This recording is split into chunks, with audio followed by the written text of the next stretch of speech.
What if I told you that in 1894, the US Treasury spent more collecting a tax on playing cards than the tax actually brought in? Or that, for 64 years, federal law banned margarine manufacturers from making their product look like butter, forcing restaurants to serve white margarine alongside illegal yellow packets? Or that President Wilson signed legislation requiring citizens to report the exact number of horses they own to the Department of Agriculture, creating a federal equine census that nobody enforced and everyone ignored? These aren't conspiracy theories. They're buried in the Federal Register, signed by presidents, debated in congressional chambers, and quietly abandoned when they became too expensive or too embarrassing to continue. If you're ready to uncover what was buried, hit subscribe. Get comfortable, pour something warm, dim the lights, and settle in. We're walking through the archives of power tonight. The playing card tax disaster begins quietly. By the summer of 1894, the Treasury Department faced a crisis nobody anticipated. Congress had passed a revenue act that included a 2-cent tax on every deck of playing cards sold in America. On paper, it seemed reasonable. Cards were popular, the tax was small, and collection should have been straightforward. In reality, enforcement became a bureaucratic nightmare. Card manufacturers resisted, retailers ignored the stamps, and consumers bought unmarked decks from street vendors who appeared overnight in every major city. Within 6 months, Treasury inspectors testified before the House Ways and Means Committee that the government was spending 4 cents in enforcement costs for every 2 cents collected. One inspector admitted under oath, "We're losing money faster than people are playing poker." The tax remained on the books for another 71 years, quietly draining resources while producing almost nothing. It was the kind of decision that should have been reversed immediately. Technically, it wasn't. A different kind of absurdity was taking shape. In 1886, the dairy industry convinced Wisconsin's legislature that margarine posed an existential threat to American butter. The problem wasn't health or safety, it was color. Margarine manufacturers had begun adding yellow dye to make their product look like butter, and dairy farmers watched their market share disappear. Senator William Freeman Vilas, who owned substantial dairy holdings, introduced federal legislation requiring margarine to remain white. The Agriculture Committee held hearings where dairy lobbyists testified about consumer confusion and fraudulent imitation. Nobody mentioned that butter itself was often dyed yellow. President Theodore Roosevelt signed the Oleomargarine Act in 1902, expanding Wisconsin's ban nationwide. The law required margarine to be sold in its natural white state, forcing restaurants to keep illegal yellow coloring packets on the side. A black market in butter substitutes flourished immediately. By 1910, federal agents were raiding grocery stores and confiscating margarine that looked suspiciously yellow. The absurdity continued until 1950. 64 years of federal enforcement protecting dairy profits under the guise of food safety. The telegraph pole taxation scheme emerges from desperation. In 1898, the Spanish-American War created urgent revenue needs. Congress passed a War Revenue Act that taxed everything from theater tickets to chewing gum. Buried on page 43 was a provision taxing telegraph companies based on the number of poles they owned. Western Union immediately began lobbying. Their argument was simple. Poles stood on public land, crossed state lines, and belonged to multiple companies simultaneously. How exactly should they be counted? The Treasury Department tried to create a measurement system. Inspectors traveled the country attempting to determine which company owned which poles. After 6 months of confusion, contradictory counts, and telegraph companies claiming poles were decorative rather than functional, the tax was quietly abandoned. The Revenue Act remained law, but enforcement simply stopped. Nobody announced the surrender, it just faded into bureaucratic silence. Now we turn to Lincoln's railroad mistake. During the Civil War in 1864, Congress passed emergency revenue measures to fund the Union war effort. One provision created a luxury tax on sleeping car accommodations. The idea seemed sound. Wealthy travelers paid premium prices for comfortable overnight train berths, so taxing them would generate revenue while appearing to burden only the rich. The legislation included a critical loophole. Railroad companies that owned both the tracks and the sleeping cars were partially exempt. Within weeks, every major railroad reorganized their corporate structure to claim the exemption. The Treasury Department documented the problem in an 1865 report. Millions in anticipated revenue remain uncollected due to definitional ambiguities regarding ownership and operation. The sleeping car tax stayed in the code for decades, but collection never matched projections. It was a perfect example of how quickly industries could outmaneuver well-intentioned legislation. What followed was never reported at the time. In 1913, President Wilson signed the Weeks-McLean Act, which included federal restrictions on importing bird feathers for the fashion industry. The Audubon Society had lobbied intensely, presenting testimony about endangered species and decimated bird populations.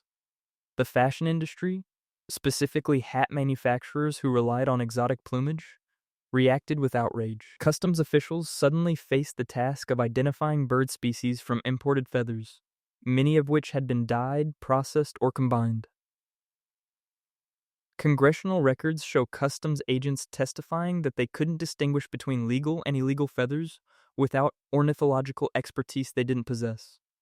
The millinery industry simply switched to synthetic alternatives and feathers from unregulated species. The law remained, enforcement became selective, and the black market in banned plumage continued quietly for years. The next story begins with laughter. In 1917, as America entered World War I, Congress scrambled to fund military mobilization. One senator proposed a federal tax on perfume, arguing that luxury goods should bear war costs. The proposal reached the Senate floor on a Tuesday afternoon in April. The congressional record preserves what happened next: sustained laughter from the gallery, followed by senators openly mocking the idea. Senator Reed of Missouri reportedly said, "If we're taxing perfume, perhaps we should tax poetry and moonlight as well." The bill's sponsor withdrew the amendment the same day.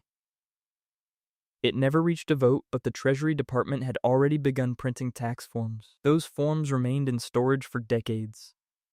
Physical evidence of legislation that died from ridicule. Finally, the labeling madness arrives. In 1897, Congress attempted to regulate distilled spirits with unprecedented precision. The goal was protecting consumers from mislabeled alcohol. The result was a 47-page regulatory document defining the difference between rectifiers and distillers, establishing labeling requirements so complex that even Treasury Department lawyers couldn't explain them.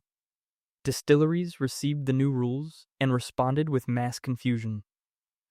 Trade publications published articles with titles like, "What is a rectifier? Nobody knows." The regulations technically remained in force, but enforcement was functionally impossible. Inspectors testified in 1899 that they were approving labels they didn't understand for products they couldn't define. It was regulation as theater, impressive in its complexity, meaningless in its application. The icebox certification nightmare unfolds in 1923. President Coolidge signed legislation creating a federal food safety program that included, almost as an afterthought, certification requirements for household refrigeration units. The Department of Agriculture interpreted this broadly, establishing an icebox inspection and certification program. Inspectors were hired, training protocols developed, and certification stamps produced. The program launched in July 1923. By September, most inspectors had quit. The job required traveling door to door, examining iceboxes in private homes, and issuing compliance certificates for appliances that had no standardized design. Citizens refused to allow inspectors inside. Manufacturers ignored the certification requirement. After one summer, the Agriculture Department quietly transferred inspectors to other duties and stopped issuing stamps. The legislation remained on the books, the program officially active, but nobody ever checked an icebox again. It was abandonment disguised as success. Now comes an exercise in precision. In 1938, FDR signed workplace safety legislation that included specifications for hairnet manufacturing. The goal was protecting factory workers from hair getting caught in machinery. The execution was absurd. The regulations specified hairnet mesh size, material composition, elastic tension, and even the acceptable range of head circumferences the nets must fit. The specifications were so precise, measured in fractions of millimeters, that manufacturers filed lawsuits claiming compliance was geometrically impossible. One manufacturer's attorney argued before a federal judge that the regulations require hairnets to simultaneously be too large and too small. The judge agreed, but the regulations stayed in the Federal Register. Factories began producing hairnets to approximate standards, inspectors began accepting approximate compliance, and everyone pretended the precision mattered. It was theater performed for an audience of lawyers. The banana classification crisis begins with good intentions. During the agricultural recovery programs of 1933, the Roosevelt administration attempted to establish quality standards for imported fruit. Bananas received particular attention. The Department of Agriculture created 9 official banana categories based on size, curvature, color, and ripeness. Category 1 was premium export grade, perfectly yellow, uniformly curved, no blemishes. Category 9 was essentially fit for animal feed. Fruit importers were required to classify all bananas before sale. Nobody used the system. Bananas ripen quickly, change color during shipping, and don't fit neat categories. Importers testified before congressional committees that the 9-grade system was botanically ambitious, but commercially useless. The categories remained official policy, printed in agriculture handbooks, while the actual banana trade ignored them completely.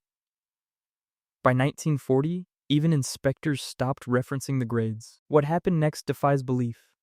In 1895, President Cleveland signed public health legislation that included a federal ban on second-hand denture sales. The concern was legitimate. Used dentures could spread disease. The implementation was impossible. The law required dental professionals to destroy or dispose of extracted dentures rather than reselling them. A black market in second-hand teeth emerged immediately. Congressional testimony from 1897 describes a thriving trade where dental offices sold extracted teeth to manufacturers who sterilized and remounted them. One witness admitted half the dentures in America contain recycled teeth, and enforcement would bankrupt the dental industry. Federal agents attempted raids on dental laboratories, but lacked the expertise to determine which teeth were new and which were second-hand. The ban remained law, violations were universal, and nobody was prosecuted. It was prohibition for teeth. The carrier pigeon licensing fiasco unfolds in wartime.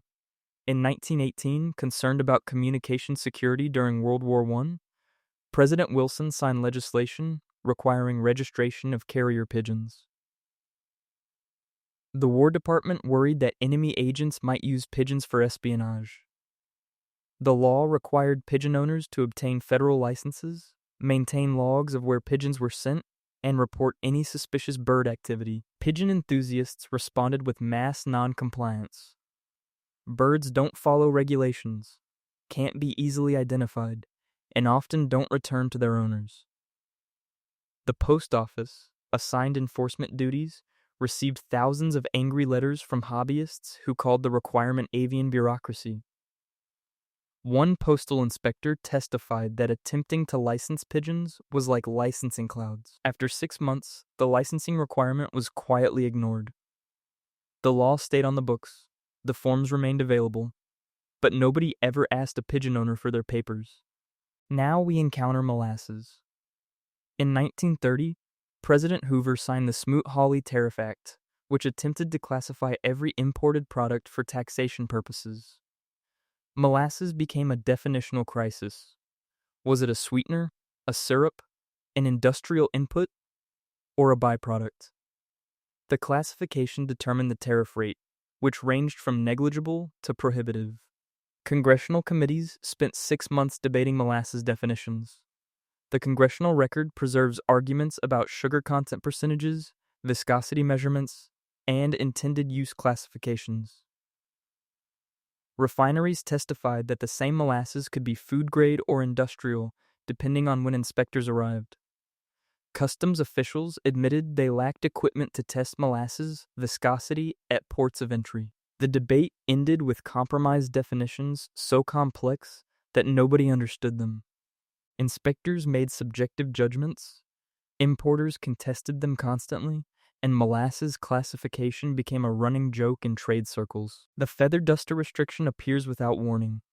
The 1922 Tariff Act included provisions protecting American plumage industries and wild bird populations simultaneously. Imported feather dusters, common household cleaning tools, suddenly required certification proving the feathers came from domestically raised birds or non-protected species. Customs officials faced the impossible task of determining bird species from processed feathers attached to wooden handles. One customs agent testified, "We're supposed to identify whether a duster came from a chicken, an ostrich, or an endangered heron. We're not ornithologists." The regulations created chaos at ports. Housewares importers began labeling all feather dusters as synthetic, even when they obviously weren't. Inspectors accepted the fiction because the alternative was examining every duster with scientific precision they didn't possess. The law remained, enforcement became theatrical, and feather dusters kept arriving. Finally, the baby chick postal regulations emerged from crisis. In 1918, the post office began receiving complaints about live baby chicks dying in transit. Hatcheries had begun shipping chicks through the mail to farmers nationwide. The post office implemented regulations requiring specific packaging, ventilation holes, and survival rate guarantees. Hatcheries were required to prove their packaging kept chicks alive during transit, but the post office provided no testing standards. One hatchery owner testified before a postal committee that the regulations assume we can guarantee what happens inside a mailbag we never see. The regulations specified box dimensions, ventilation hole sizes, and maximum transit times, but couldn't account for rough handling, delayed delivery, or temperature extremes. Chicks continued dying, hatcheries kept shipping them, and the post office kept accepting packages that often violated the regulations everyone knew were unenforceable. The yacht measurement wars began in harbors. In 1932, desperate for revenue during the Depression, Congress created a federal luxury tax on yachts exceeding 30 feet in length. The tax rate escalated with boat length. Longer yachts paid exponentially more. Wealthy boat owners responded with immediate creativity. Yacht clubs hired measurement teams to dispute official lengths. Arguments centered on what counted: hull length, overall length, length with or without bowsprits. Harbor inspectors faced owners who claimed their 35-foot yachts were actually 29 feet if measured correctly. One inspector testified before the Senate Finance Committee about a 6-hour dispute over a boat's bowsprit.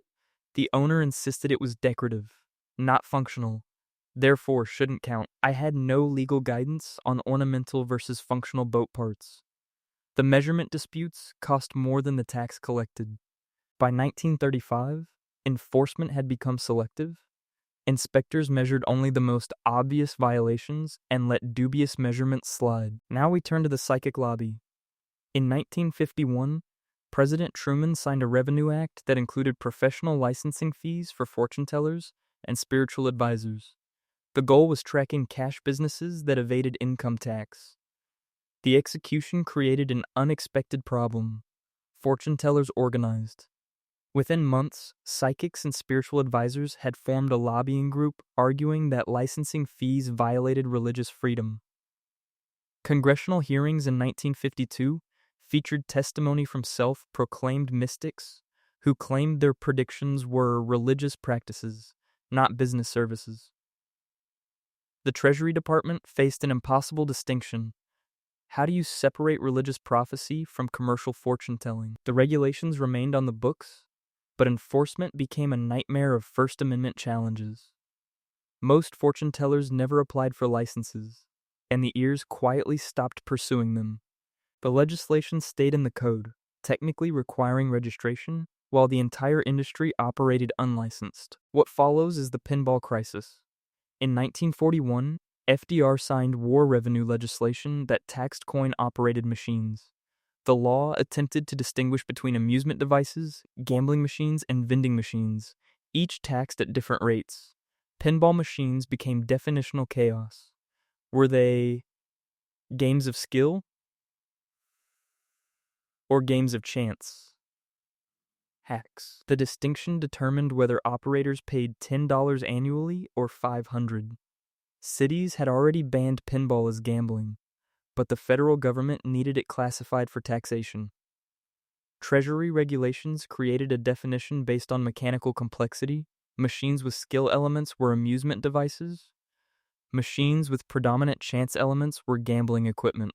Inspectors with no gaming expertise were sent to assess mechanical probability in pinball machines.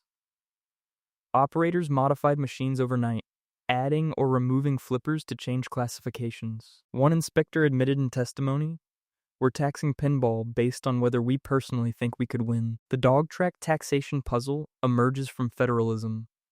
In 1934, Congress attempted to regulate and tax greyhound racing betting, which operated in a legal gray area, banned in some states, tolerated in others, regulated nowhere federally. The legislation required dog tracks to obtain federal licenses and pay taxes on betting handle. States immediately protested federal interference. Florida and Arizona, where dog racing thrived, argued that gambling regulation was exclusively state jurisdiction. The federal government insisted taxation was different from regulation. Courts eventually sided with federal taxing authority, but enforcement became impossible. Tracks in states where dog racing was illegal obviously didn't apply for federal licenses.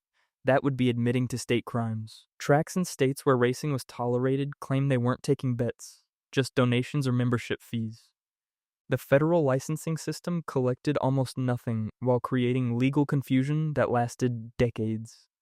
Now comes customs absurdity.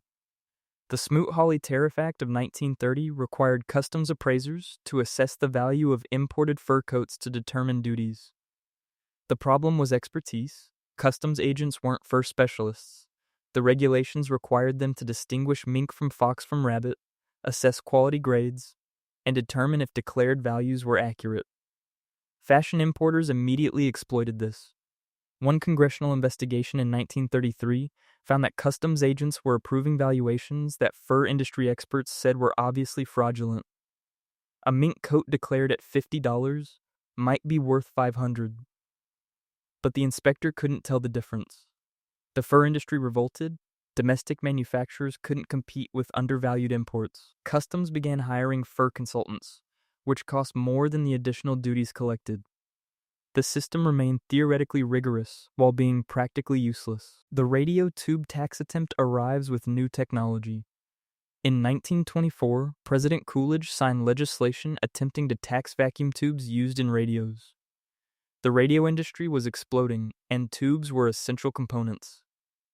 The tax was supposed to track radio ownership indirectly. The problem was complexity. Tubes failed constantly, were replaced frequently, and were used in equipment from home radios to industrial machinery. How do you tax a component that might last a week or a decade? Radio manufacturers mocked the legislation publicly. One trade magazine editorial called it taxing spark plugs to track automobile ownership. Technically feasible, practically insane. The Treasury Department printed tax forms and sent them to tube manufacturers. Nobody complied. After 3 months of zero revenue and mounting mockery, the Treasury Department quietly withdrew enforcement. The legislation was never formally repealed, it just stopped being mentioned. What happened with chewing gum was pure definitional chaos. In 1897, Congress debated tariffs on imported chicle, the tree sap base for chewing gum. Was chicle a food ingredient, a raw material, or a manufactured product? The classification determined the tariff rate.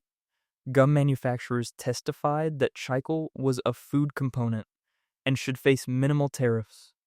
Domestic chicle harvesters argued it was a raw industrial material requiring protection. The debate consumed weeks.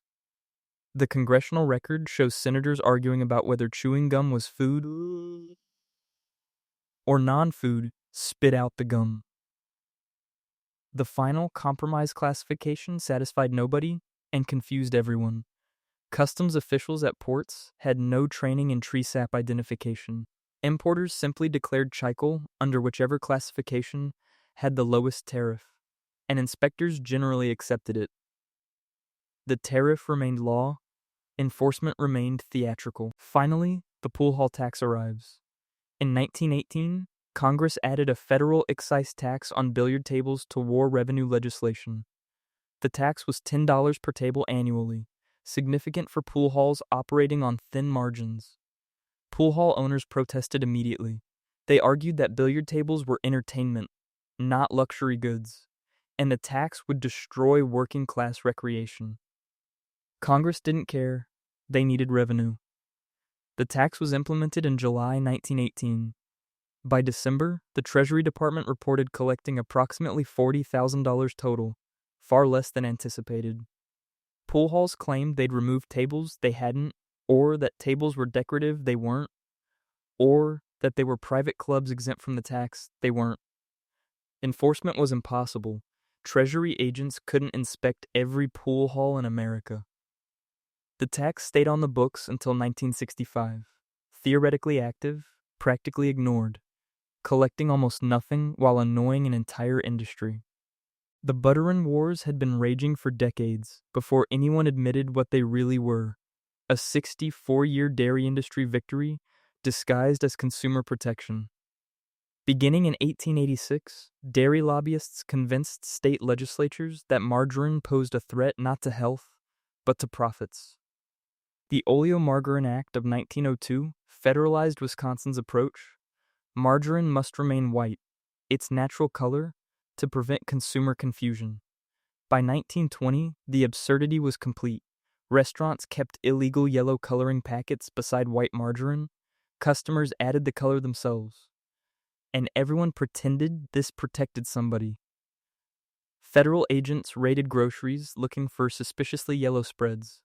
One 1935 Agriculture Department memo complained about the impossibility of determining yellowness thresholds in margarine seizures. State laws piled on. Some required margarine to be dyed pink to make it obviously not butter. The dairy lobby funded enforcement, testified at every legislative challenge, and blocked repeal attempts for 6 decades. By 1948, restaurants began civil disobedience, serving yellow margarine openly and daring authorities to prosecute. The dam finally broke in 1950 when Congress quietly repealed the color restrictions. No celebration, no announcement. The law simply disappeared after 64 years of protecting dairy profits while pretending to protect consumers. Now comes a quieter corruption. The Meat Inspection Act of 1906 promised federal oversight of meat processing, but one category received special treatment: horse meat. The legislation included deliberately vague language about equine products, requiring labeling only if horse meat was the predominant ingredient. The loophole was intentional. Congressional testimony from meat industry lobbyists argued that Americans occasionally ate horse during shortages, and overly strict labeling would stigmatize a legitimate food source. The equine industry supported the exemption, worried that horse slaughter would be banned entirely if too much attention was drawn to the practice. The result was predictable. Processed meat products with significant horse content went unlabeled as long as it wasn't the majority ingredient. A 1910 Department of Agriculture report noted complaints about mislabeling, but concluded that definitional ambiguities prevent enforcement action. The loophole remains in federal code today. Horse meat and processed products requires disclosure only under circumstances so narrow that compliance is effectively optional. The coconut oil manipulation unfolds across an ocean. In 1921, Congress debated tariffs on imported coconut oil, used primarily in soap manufacturing. Domestic soap makers wanted high tariffs to protect against cheap Filipino imports. The Philippines, however, was a U.S. territory. The solution was elegant corruption, create a domestic exception for Philippine coconut oil that applied only to certain manufacturers who happened to have lobbied hardest. The tariff legislation included complex provisions about processing methods, territorial versus foreign sourcing, and end-use classifications.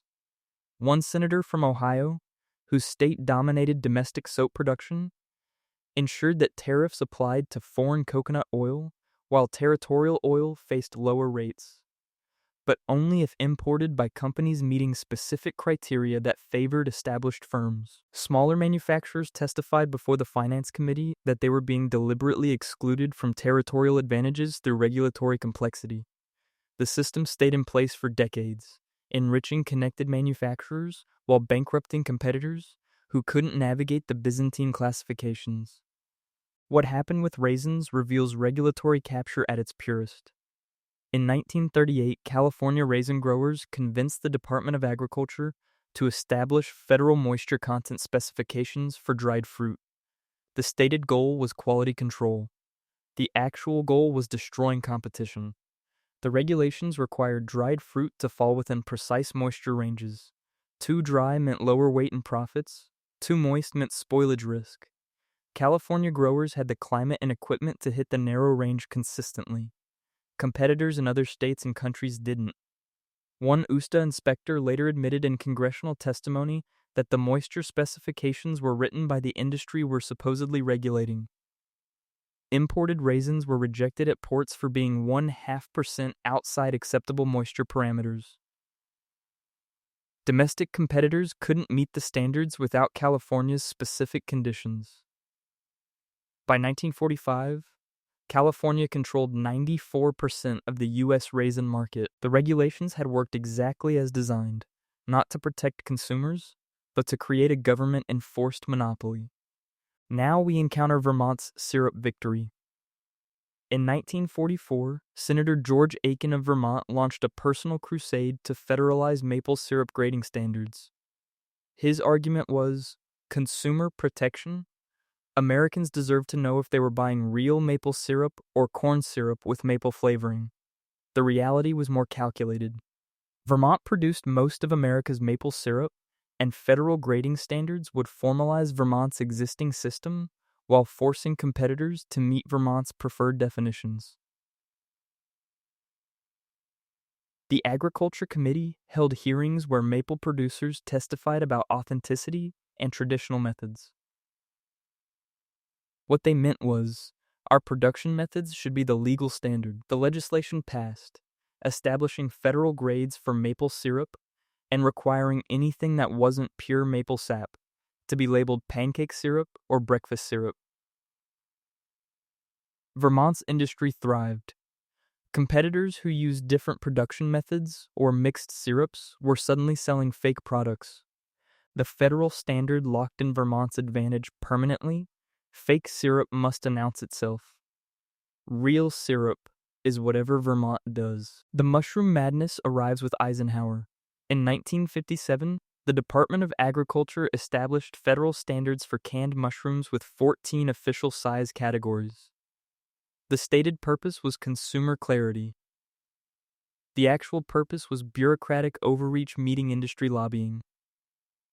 The categories ranged from extra small to jumbo, with precise diameter measurements for each grade. One USDA official testified that the standards were necessary because consumers needed reliable size information.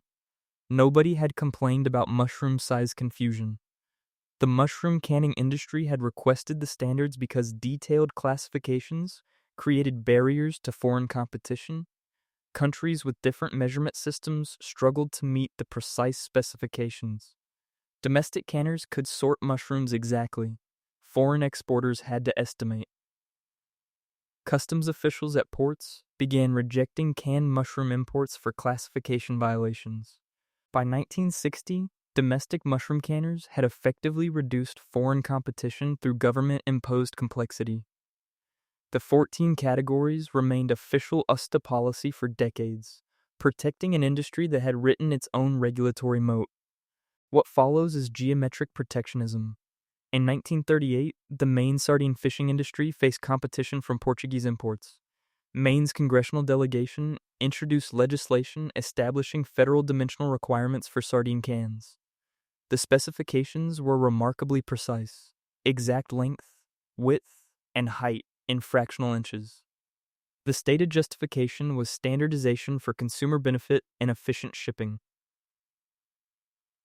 The real reason was simpler. Portuguese sardine cans used metric dimensions that didn't match American specifications. The legislation passed, signed by FDR, and customs officials began rejecting Portuguese sardines for non-standard packaging. One customs inspector testified in 1940 that he was measuring sardine cans with precision instruments to determine millimeter-level violations. Portuguese exporters protested to the State Department, arguing that the dimensional requirements were clearly protectionist. The State Department agreed, but noted that Congress had authority over commerce regulation. Maine's sardine industry thrived while foreign competition faced expensive repackaging requirements. The can dimensions stayed in federal regulations for 30 years, geometric specifications protecting an entire regional industry. Finally, the cheese aging mandate locks in power. In 1949, Wisconsin's dairy industry convinced Congress to establish a 60-day minimum aging requirement for certain cheeses sold across state lines. The public rationale was food safety; aging killed potential bacteria. The private rationale was market control. Wisconsin had the facilities, climate control systems, and generational expertise to age cheese efficiently. Artisan cheesemakers in other states often produced fresh or briefly aged cheeses using different traditions. The 60-day rule effectively banned their products from interstate commerce. One small cheesemaker from Vermont testified before a Senate Agriculture Subcommittee that the requirement has nothing to do with safety and everything to do with Wisconsin blocking competition. The testimony was accurate but irrelevant. Wisconsin's congressional delegation had the votes. The regulation passed, destroying the interstate market for fresh cheese and reinforcing Wisconsin's dominance. Artisan cheesemakers either aged their products to Wisconsin standard, sold only within their home states, or went out of business. Wisconsin's industry expanded, protected by a federal regulation it had written for itself. The Migratory Bird Treaty sounded noble in principle. When President Wilson signed it in 1918, federal law suddenly prohibited hunting songbirds across America. The Audubon Society celebrated. Enforcement, however, proved functionally impossible.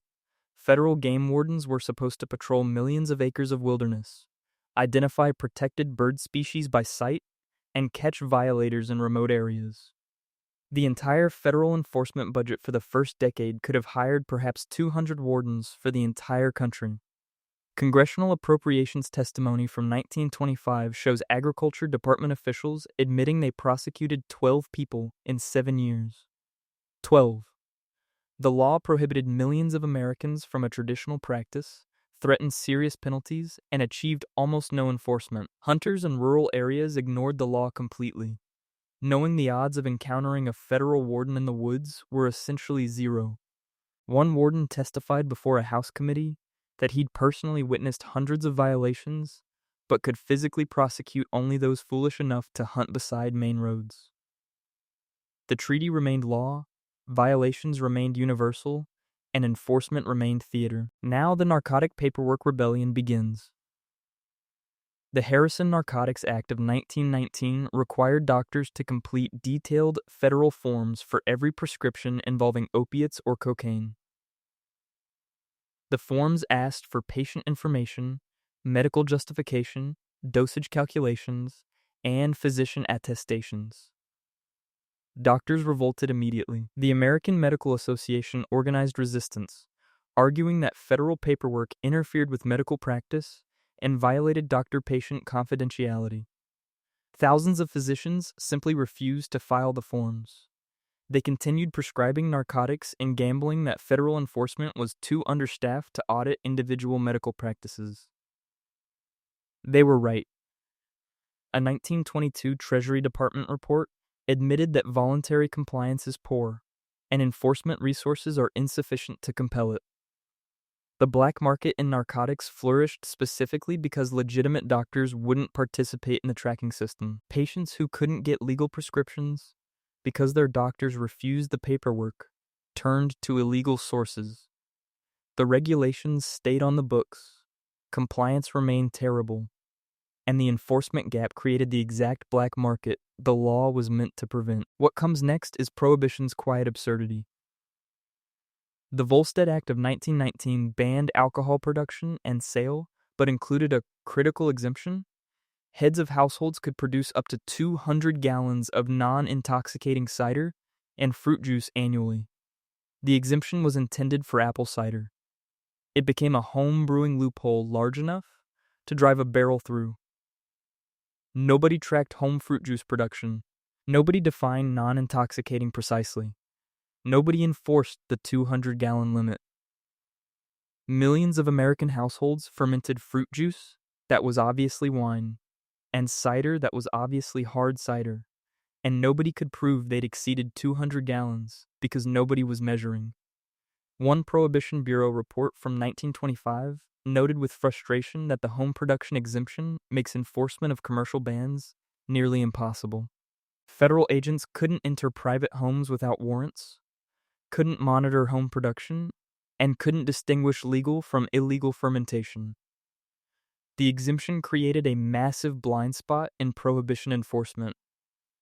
The law banned alcohol while simultaneously permitting its home production under a fiction everyone understood and nobody acknowledged. The gold confiscation becomes compliance theater.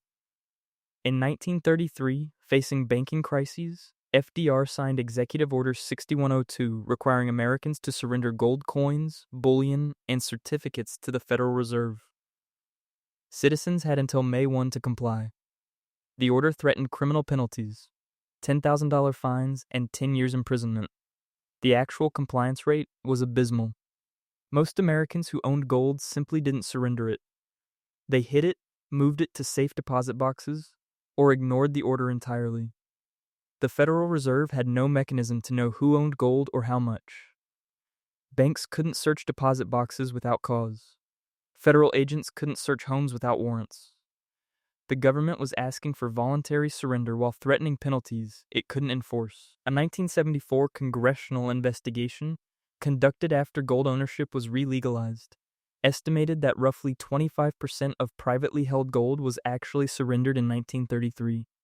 The other 75% stayed hidden. The order remained in force for 41 years, creating millions of technical criminals who were never prosecuted because prosecution was impossible. Now comes wartime rationing chaos. In 1942, the Office of Price Administration implemented tire rationing to preserve rubber for military use. Citizens received stamps allowing purchase of limited new tires. Within weeks, counterfeit stamps flooded the market. The stamps were simple paper documents with minimal security features. Criminal organizations mass-produced fakes. One OPA report from 1943 estimated that counterfeit stamps outnumbered legitimate ones in some regions. Gas station owners couldn't distinguish real from fake stamps. Federal enforcement focused on catching major counterfeiters, but couldn't stop the epidemic of small-scale fraud. By 1944, the OPA quietly abandoned tire rationing earlier than planned, citing supply improvements rather than admitting the system had been overwhelmed by fraud. The rationing structure stayed theoretically in place, but enforcement collapsed under the weight of counterfeiting nobody could control. The sugar ration books follow the same pattern. Also in 1942, households registered for sugar rationing stamps. The system required registration, stamp distribution, and tracking of usage across millions of households. It was administratively impossible. Families claimed more members than they had. People registered at multiple addresses. Stamps were traded, sold, and counterfeited. The black market in sugar exploded. Prices doubled compared to official ration rates. An OPA internal memo from 1943, later obtained by congressional investigators, admitted that enforcement has essentially given up on individual violations and focuses only on large-scale black market operations. Translation: The government stopped trying to police household rationing and concentrated on shutting down major illegal suppliers. The rationing system remained official policy through the war, but household-level enforcement was quietly abandoned. Everyone knew it, nobody announced it, and sugar rationing became voluntary compliance theater. What happened with wool shows industry resistance. In 1943, the OPA established price ceilings on wool to prevent wartime inflation. Ranchers were required to sell wool at set maximum prices regardless of demand. Western ranchers immediately resisted. They couldn't be forced to sell at all. They simply held wool off the market when ceiling prices were too low. Inspectors sent to enforce price controls faced rural communities that protected ranchers. One inspector testified before a Senate committee that he'd been politely told to leave town by a sheriff who sided with local wool producers. Ranchers also found creative compliance. They'd sell wool at ceiling prices but charge separate fees for storage, handling, or cleaning that brought total costs above the ceiling. OPA inspectors understood they were being played, but lacked evidence for prosecution. By 1945, the wool price ceilings were quietly repealed, without announcement. The government surrendered to industry resistance disguised as creative compliance. Finally, rent control evasion becomes an art form. The 1947 Housing and Rent Act, signed by Truman, established rent controls in cities facing housing shortages. Landlords could charge only government-approved rents for existing tenants. Landlords responded with immediate creativity. They began charging separate fees for furniture rental. Tenants had to rent the apartment and rent the furniture at inflated prices. The combined cost exceeded pre-control rents, but technically the apartment rent stayed within limits. Tenants complained, but enforcement was nearly impossible. Housing authorities couldn't prove that furniture rental fees were disguised rent increases rather than legitimate separate charges. One housing official testified in 1949 that landlords have invented 17 different fee categories to circumvent controls, and we can't challenge most of them. Landlords won through complexity. The rent controls remained on the books, technically limiting rent increases, while actual housing costs continued rising through fees the law didn't anticipate. It was a masterclass in regulatory evasion. Comply with the letter of the law while destroying its spirit. The Silver Purchase Act didn't begin in congressional chambers. It began in a private poker room in a Washington hotel in late 1933. Senator Key Pittman of Nevada, chairman of the Foreign Relations Committee, had spent months lobbying for legislation requiring the federal government to purchase silver. Nevada's mining industry was collapsing, and silver prices had plummeted. Pittman needed votes. Late one evening, he gathered several Western senators and made deals. He'd support their agriculture subsidies if they'd support his silver purchases. The details were worked out over cards and whiskey. One senator's diary, later published, described the evening. Pittman essentially bought our votes with promises of future support. Nobody mentioned Nevada's mining industry directly. We all understood. The legislation passed in 1934, requiring the Treasury to purchase massive quantities of silver until it comprised 1/4 of monetary reserves. The policy devastated China's silver-based currency and contributed to global economic instability, but it saved Nevada's mines. The backroom deal became national policy, and nobody acknowledged the poker room origins until decades later. Now we turn to tobacco's dynasty protection. The Agricultural Adjustment Act of 1938 included tobacco allotment provisions that were supposed to protect small family farmers. The provisions were written in closed-door sessions by Southern Democratic senators, particularly those from North Carolina and Virginia. The allotments granted tobacco growing rights based on historical production. If your family had grown tobacco before 1938, you received a permanent quota. The system was presented as protecting family farms. The reality was creating hereditary property rights. The allotments became valuable assets passed through families like titles of nobility. By 1960, the children and grandchildren of 1938 tobacco farmers controlled the market through inherited quotas. One USTA study from 1965 found that most tobacco quota holders no longer farmed themselves. They rented quotas to others for profit. The family farm protection had become an inherited monopoly. The closed-door session that created it was never officially documented, but participants later admitted the dynasty structure was intentional. They wanted to lock in the existing power structure, and they succeeded for 66 years. The merchant marine subsidy expansion happens over dinner. In 1936, shipping magnates hosted private dinners at Washington hotels for key congressmen. The Merchant Marine Act was being debated, government subsidies for American shipping companies. The industry wanted subsidies without meaningful oversight. According to later testimony from a congressional aide, the legislation's final form was substantially written by shipping industry lawyers and presented to congressmen at these dinners.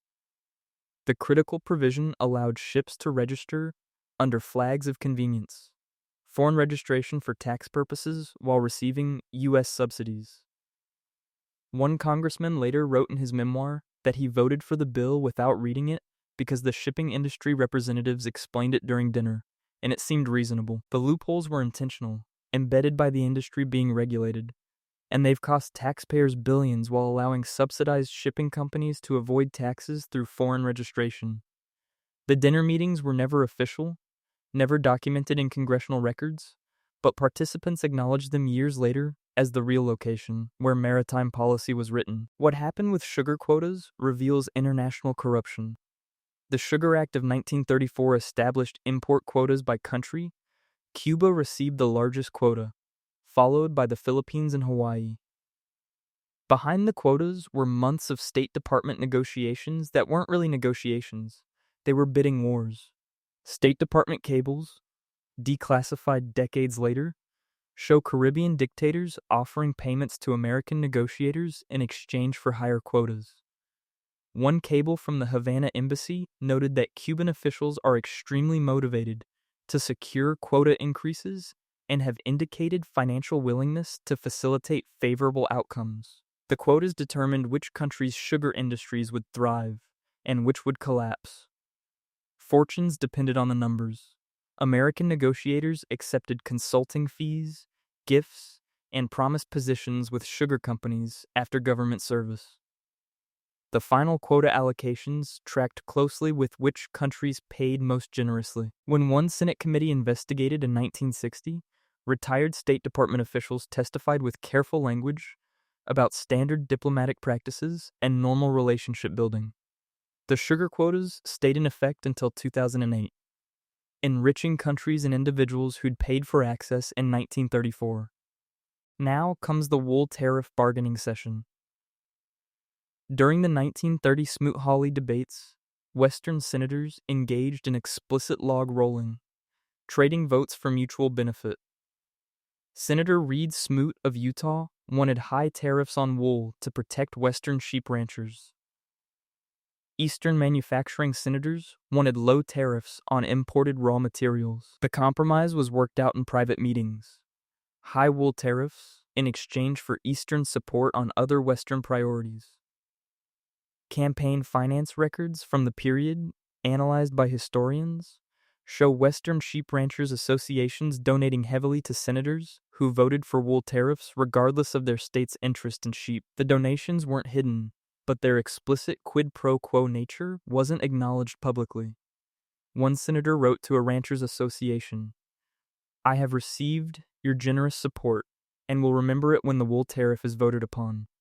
The tariff passed, wool prices stayed artificially high, consumers paid more for clothing, and sheep ranchers' campaign donations ensured the tariff remained in place for decades. The cotton acreage payments tell a darker story. The Agricultural Adjustment Act of 1933 paid farmers to reduce cotton acreage to raise prices. Plantation owners received the payments, which were calculated based on total acreage taken out of production. Sharecroppers, predominantly black farmers who worked plantation land, were supposed to receive their fair share of the payments. The legislation's language was ambiguous about distribution. Plantation owners interpreted it to mean they received all payments and could choose whether to share. Most didn't share. One USTA inspector testified in 1935 that the payment system is enriching landowners while impoverishing the sharecroppers who actually work the fields. The ambiguity wasn't accidental. Southern senators who wrote the provisions ensured plantation owners controlled distribution. When sharecroppers complained, they were told they'd received their share or were evicted for causing trouble. The USTA received thousands of complaints but took almost no enforcement action. Plantation owners received millions in federal payments, sharecroppers received almost nothing, and the system operated exactly as designed by the senators who represented plantation interests. What follows is peanut aristocracy. In 1949, Georgia's congressional delegation secured permanent federal peanut quotas that functioned like hereditary titles. The quota system limited who could grow peanuts commercially. Only farmers with existing quotas. New farmers couldn't enter the market. The quotas were based on historical production, meaning families that grew peanuts in 1949 controlled the market forever. By 1980, approximately 200 families controlled most of American peanut production through inherited quotas. A 2002 congressional investigation found that quota holders often didn't farm peanuts themselves, they leased quota rights to others for substantial fees. The quota rights were worth hundreds of thousands of dollars, separate from land value. One Georgia congressman admitted during reform testimony that the system had created agricultural monarchy, where inherited privilege determines market access. The quota system was finally eliminated in 2002 after 53 years, but only after the government paid quota holders $10.5 billion in buyout compensation. The 200 families who'd controlled the market were paid handsomely for surrendering privileges that should never have been permanent. Finally, the mohair subsidy emerges from Cold War theater. In 1954, Texas ranchers convinced Congress that mohair, the fiber from Angora goats, was essential for military uniforms. The Korean War had created demand for winter uniforms, and mohair was supposedly critical. Congress established subsidies paying ranchers to produce mohair, guaranteeing prices regardless of market demand. The program was presented as national security. The reality was Texas ranchers securing permanent federal income. By 1960, the military had stopped using mohair in uniforms. Synthetic fibers were cheaper and better. The subsidies continued. By 1990, the program was paying Texas ranchers approximately $200 million annually to produce mohair that the military didn't want and the market barely needed. One budget analyst called it the most obviously unnecessary subsidy in federal agriculture policy. The program continued until 1995, 41 years of payments for a product with no military necessity, created by Texas ranchers' lobbying power and protected by their congressional delegation's seniority. The presidential signature became a rubber stamp, and nobody seemed to mind, least of all the presidents themselves. In 1898, President McKinley signed legislation renewing the playing card tax that had been a documented disaster for 4 years. Treasury reports had shown the tax cost more to collect than it generated. Congressional committees had heard testimony about enforcement failures. McKinley signed it anyway. He likely never read the provision. It was buried in a comprehensive revenue act running hundreds of pages. The Treasury Department had to issue a correction notice weeks later because the renewed tax contained a mathematical error in the rate calculation that nobody had caught. McKinley's signature had authorized a tax that was simultaneously unprofitable and incorrectly calculated. When asked about it later, a White House aide admitted the president signs what Congress sends without detailed review of omnibus legislation. The playing card tax continued draining resources for another 67 years, renewed by a signature that represented attention nobody had actually paid. Now we encounter bathroom bureaucracy. In 1912, President Taft signed the Federal Plumbing Safety Act, which included weight regulations for residential bathtubs. The provision was intended to prevent structural damage from overly heavy fixtures. The regulations specified maximum weights for cast iron, steel, and porcelain tubs, along with floor reinforcement requirements. White House staff reportedly laughed when they learned about the bathtub provisions. Taft himself was famously large. and had required a custom bathtub in the White House that almost certainly violated the weight regulations he'd just signed into law. One aide's diary entry noted, "The president has authorized bathtub weight limits while sitting in a bathtub that exceeds them." Nobody mentioned this irony to him. The regulations stayed on the books, unenforced and largely unknown, while the president continued using his oversized custom tub. It was regulation as performance, signed, official, and irrelevant. What comes next reveals inattention as policy. In 1921, President Harding signed a revenue act that included a federal business tax on fortune tellers. The provision appeared on page 847 of the legislation. Harding signed the bill in a public ceremony, praising its revenue generation provisions and economic recovery measures. He mentioned none of the specific provisions. The fortune teller tax went unnoticed for 2 months until a newspaper reporter reading the full legislation discovered it and wrote a satirical article. The press picked up the story, mocking the idea of federal regulation of psychics. The White House was asked whether Harding knew he'd signed fortune teller taxation into law. A press secretary responded that the president supports the legislation as a whole, without addressing whether he'd known about that specific provision. He hadn't. The tax remained law, Harding's signature on it, authorized by a president who learned about it from newspapers weeks after signing. The duck stamp story begins differently.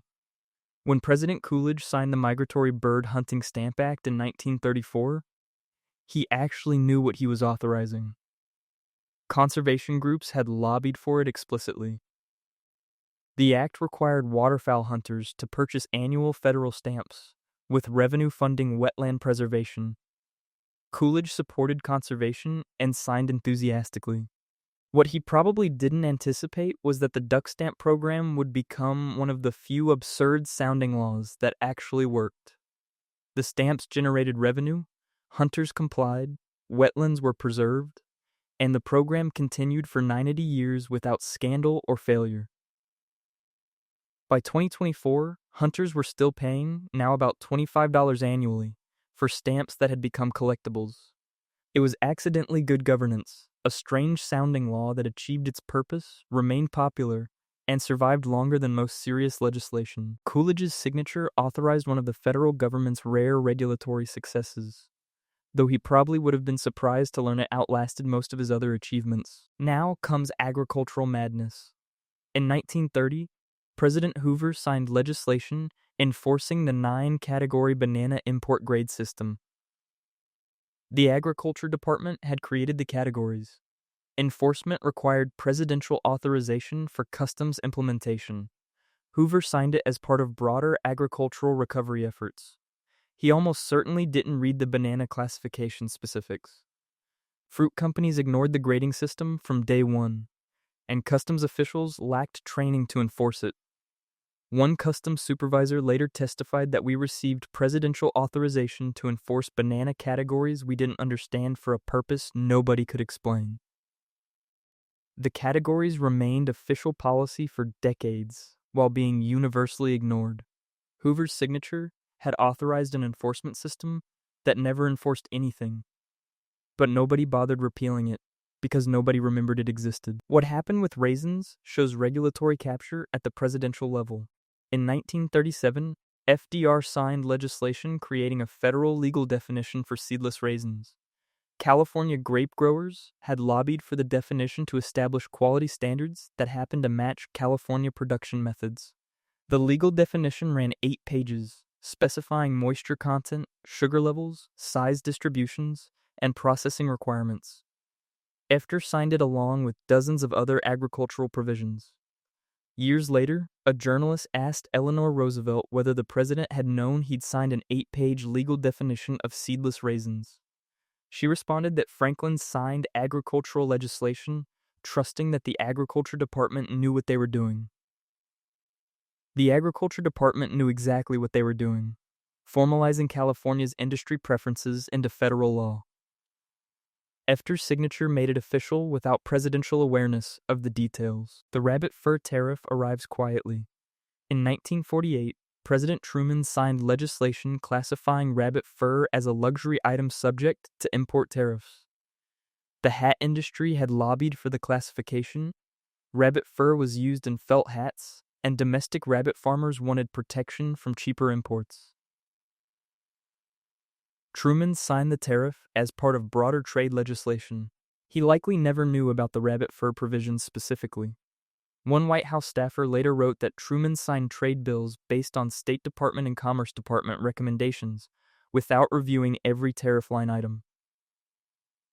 The rabbit fur tariff stayed in effect for decades, protecting an industry the president didn't know he'd protected, through a signature he gave based on trust rather than knowledge.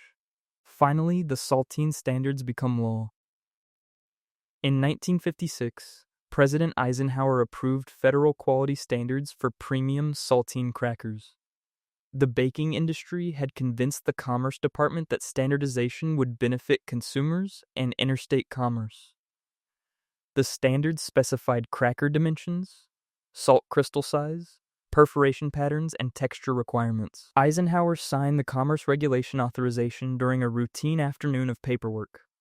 Nobody enforced the saltine standards, bakeries produced crackers however they wanted, and consumers never knew federal specifications existed. But they existed, officially, authorized by presidential signature. When Eisenhower's presidential library later cataloged his signed legislation, staffers reportedly laughed upon discovering he'd authorized federal saltine cracker standards. The standards remained technically active, unenforced. A monument to regulatory theater authorized by presidents who signed what was placed before them. The margarine color ban began collapsing from within. By 1948, restaurants in states with color restrictions started practicing quiet civil disobedience. They served yellow margarine openly, knowing that enforcement was selective and prosecution unlikely.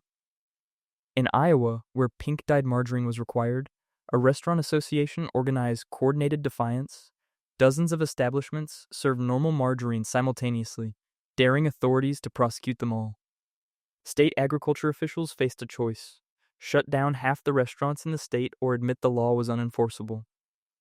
They chose neither, issuing warnings that led to no action. Similar rebellions spread across Wisconsin, Minnesota, and Michigan.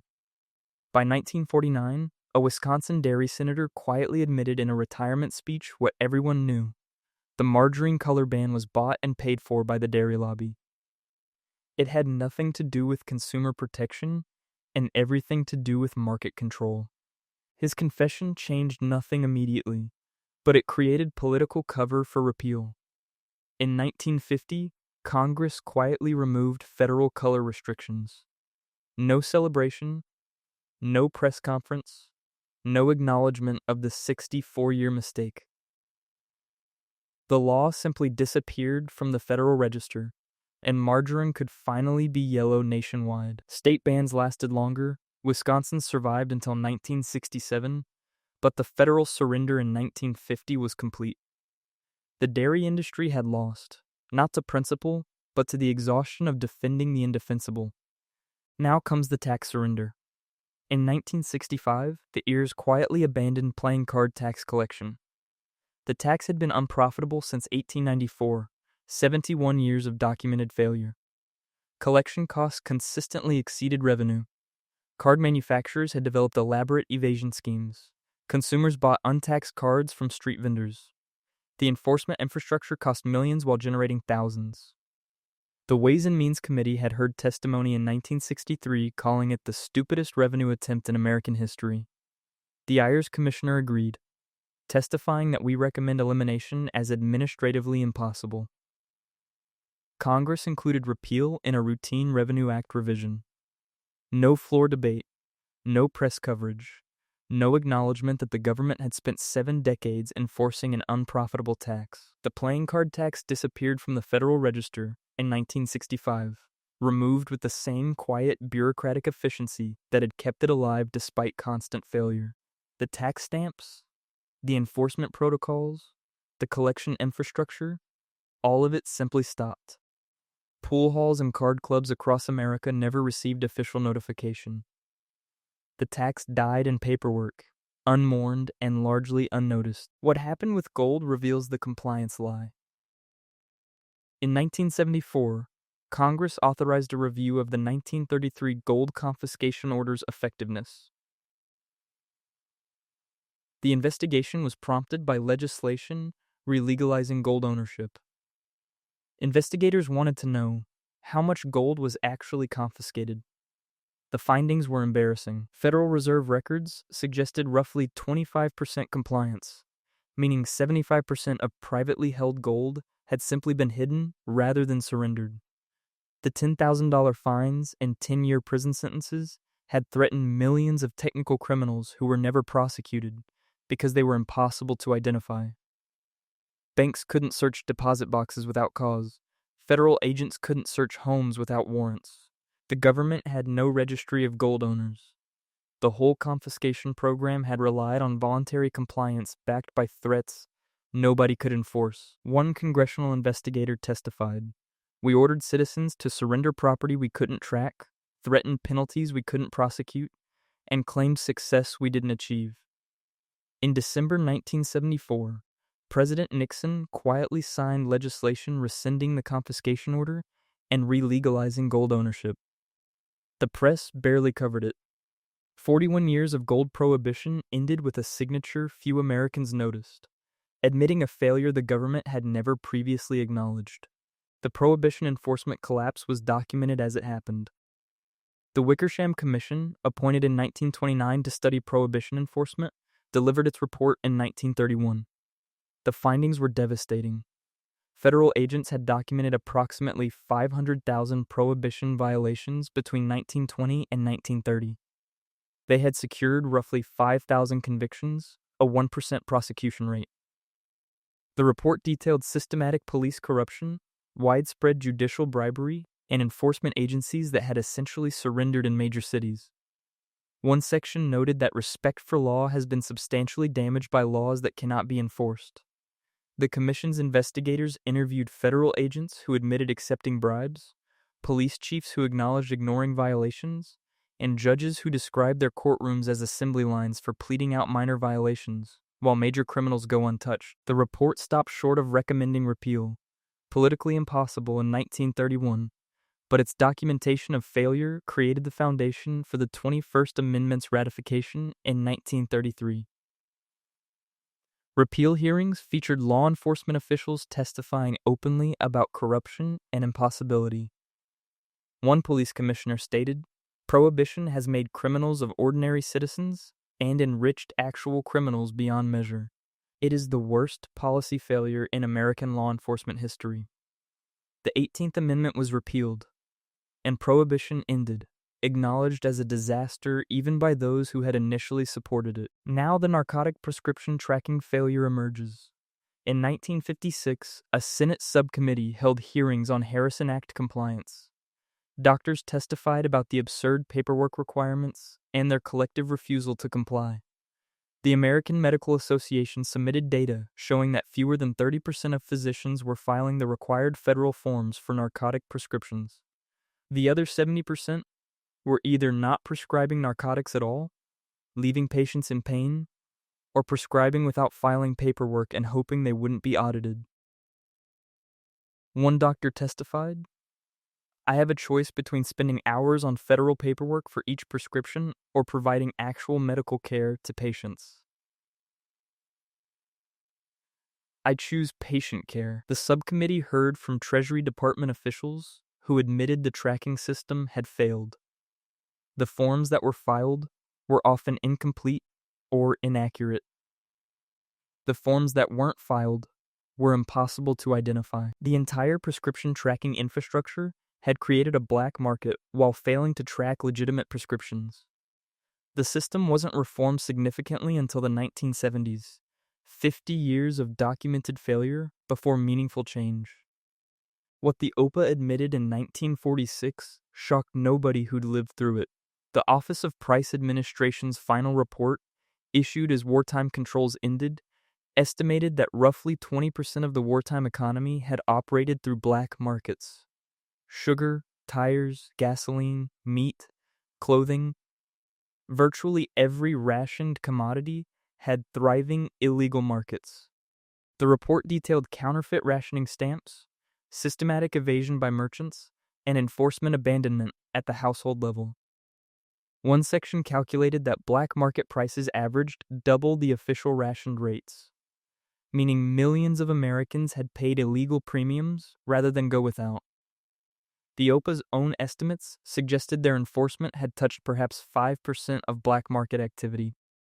The report's conclusion was diplomatically worded but clear. Wartime rationing had been accepted by citizens as necessary patriotic sacrifice, but compliance had been voluntary, and evasion had been universal. The controls had worked primarily because Americans believed in the war effort, not because enforcement was effective. When the war ended and patriotic motivation disappeared, the rationing system collapsed immediately.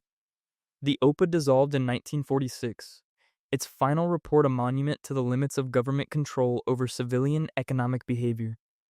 The merchant marine subsidy fraud comes to light quietly. In 1938, just 2 years after the subsidy program began, the Maritime Commission launched an internal investigation into suspected fraud. What they found was systematic abuse. Shipping companies were claiming subsidies for routes they barely operated, registering ships under flags of convenience to avoid taxes while collecting U.S. subsidies, and falsifying shipping logs to qualify for payments. The investigation documented fake routes, phantom voyages, and shell companies created solely to collect subsidy payments. One investigator's report noted, "The subsidy program has become a mechanism for transferring taxpayer funds to shipping companies with minimal oversight and maximum opportunity for fraud." The Maritime Commission recommended prosecution. None occurred. The shipping industry was politically connected, had written significant portions of the subsidy legislation themselves, and maintained close relationships with key congressmen. The investigation resulted in minor administrative reforms and 0 criminal charges. The subsidy program continued, the loopholes remained, and the fraud pattern established in the 1930s persisted for decades. By the 1960s, the subsidy program was costing taxpayers hundreds of millions annually, while allowing companies to avoid taxes through foreign registration, exactly the outcome the 1938 investigation had warned about. Finally, the cotton quota cheating epidemic gets documented. In 1950, USDA inspectors testified before a Senate Agriculture Committee about systematic measurement fraud and cotton acreage reduction payments. Farmers were receiving federal payments for taking land out of cotton production, but inspectors had discovered widespread cheating. Farmers claimed they'd reduced cotton acreage while actually just shifting planting to different fields. They measured their land creatively to maximize payment calculations. They reported reductions that never happened, gambling that inspectors couldn't verify every farm.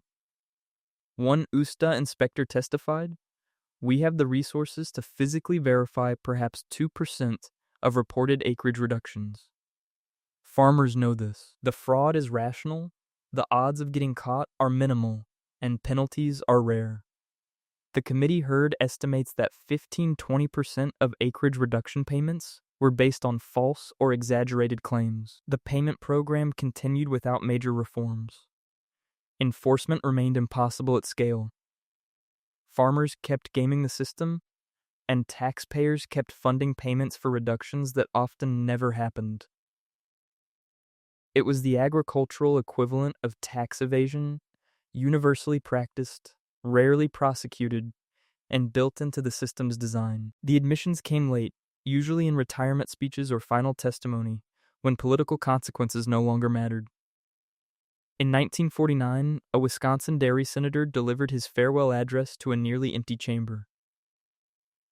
Near the end, he addressed the oleomargarine ban he'd supported for decades. "I will admit now what I could not admit while in office. The margarine color restrictions were purchased by the dairy lobby. We claimed consumer protection. We meant market protection." The congressional record preserved his words, but few noticed.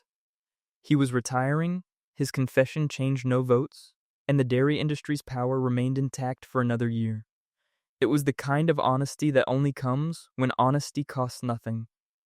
The senator had spent 30 years defending legislation he knew was corrupt, and his admission arrived only after he'd secured his pension and his political career had ended. It was accountability as theater, performed for history, not for justice. Now we encounter tax policy regret. In 1963, the House Ways and Means Committee held routine hearings on tax code simplification. The playing card tax came up almost accidentally. The Ayers Commissioner testified that the tax had been administratively burdensome and revenue negative for decades. A committee member asked why it hadn't been repealed earlier. The commissioner responded carefully. The tax remained because nobody wanted to be seen as soft on revenue, even when the revenue was imaginary. Another committee member was less diplomatic, calling it the stupidest revenue attempt in American legislative history. The room laughed. The tax was quietly marked for elimination. The admission was recorded but not publicized. Congress had maintained a failing tax for 69 years rather than admit the mistake. And the acknowledgement came only in a hearing room few Americans knew existed. The playing card tax disappeared 2 years later, repealed without fanfare, the failure never officially acknowledged outside that testimony. What comes next is the Great Prohibition admission. The 1933 repeal hearings featured extraordinary testimony from law enforcement officials who'd spent 13 years pretending prohibition could work. Police chiefs testified about systematic corruption in their departments. Federal agents admitted accepting bribes as standard practice. Judges described courtrooms overwhelmed by minor violations while major criminals operated openly. One prohibition agent testified, "We arrested bartenders and left bootlegging empires untouched because the empires had the money to buy protection we couldn't refuse." The hearings were remarkable for their honesty. Law enforcement officials admitting en masse that the policy they'd been enforcing was unenforceable and had corrupted the institutions meant to enforce it. Senator Morris Shepherd, who'd been a prohibition supporter, admitted in the hearings that the experiment has failed catastrophically. The 21st Amendment passed quickly after these admissions. Prohibition was acknowledged as perhaps the greatest policy failure in American legislative history, requiring a constitutional amendment to undo a constitutional amendment. The admission was complete, the failure undeniable, and the lesson apparently unlearned. Future drug prohibition would repeat the same patterns. The sugar quota bribery exposure arrives in 1960. A Senate investigation into agricultural subsidies uncovered State Department cables from the 1934 Sugar Act negotiations. The cables, now declassified, showed Caribbean dictators offering payments to American negotiators for favorable quota allocations. One cable from the Dominican Republic Embassy noted that officials there had made financial arrangements with key negotiators to ensure quota considerations. Another cable referenced customary facilitation payments for quota discussions. The investigation heard testimony from retired State Department officials who described the payments as normal diplomatic practice. One investigator asked directly, "You're saying bribery was normal?" The official responded, "I'm saying the quota system was transactional, and everyone involved understood that." The Senate investigation led to minor reforms, but no prosecutions. The officials involved had retired, the statute of limitations had expired, and proving specific quid pro quo was impossible. The sugar quota system continued for another 48 years, its corrupt origins acknowledged in a Senate report few Americans read. Now comes the wool subsidy confession. In 1993, during deficit reduction debates, a congressman from Wyoming stood to defend wool subsidies. He was shouted down by deficit hawks who called the program rancher welfare. One senator stated bluntly, "We're paying people to raise sheep nobody needs, producing wool nobody wants, protecting an industry that should have died naturally decades ago." Another called it agricultural charity disguised as agricultural policy. The wool subsidy had cost taxpayers hundreds of millions over 6 decades. A General Accounting Office study presented during the debate found that the subsidy exceeded the entire value of the wool industry it was supposedly protecting. The defenders couldn't dispute the numbers. The subsidy was eliminated in the 1993 budget reconciliation. One Wyoming congressman admitted in the floor debate, This program has been indefensible for 30 years. We kept it because nobody wanted to be the one who killed it. It was a rare moment of legislative honesty, an admission that political cowardice, not policy merit, had sustained a useless program for decades. What happened with mohair became legendary. In 1995, Senator Byron Dorgan delivered a floor speech titled Wool and Mohair Madness. He brought props, actual mohair and wool samples, and held them up while explaining that taxpayers were spending $200 million annually subsidizing their production, despite zero military necessity. He read from Pentagon procurement documents showing the military hadn't used mohair in uniforms for 35 years. He quoted Agriculture Department officials who admitted the program serves no current policy purpose. His speech was covered in major newspapers. The absurdity was too perfect to ignore. Yet the mohair subsidy had defenders. Texas senators argued it supported rural ranchers and traditional industries. The debate became farcical. One senator asked if mohair had any current use at all. The response: some sweaters, I suppose. The subsidy was finally killed in the 1995 Farm Bill, 41 years after its creation. Senator Dorgan's speech became famous as an example of congressional waste. But the real lesson was darker.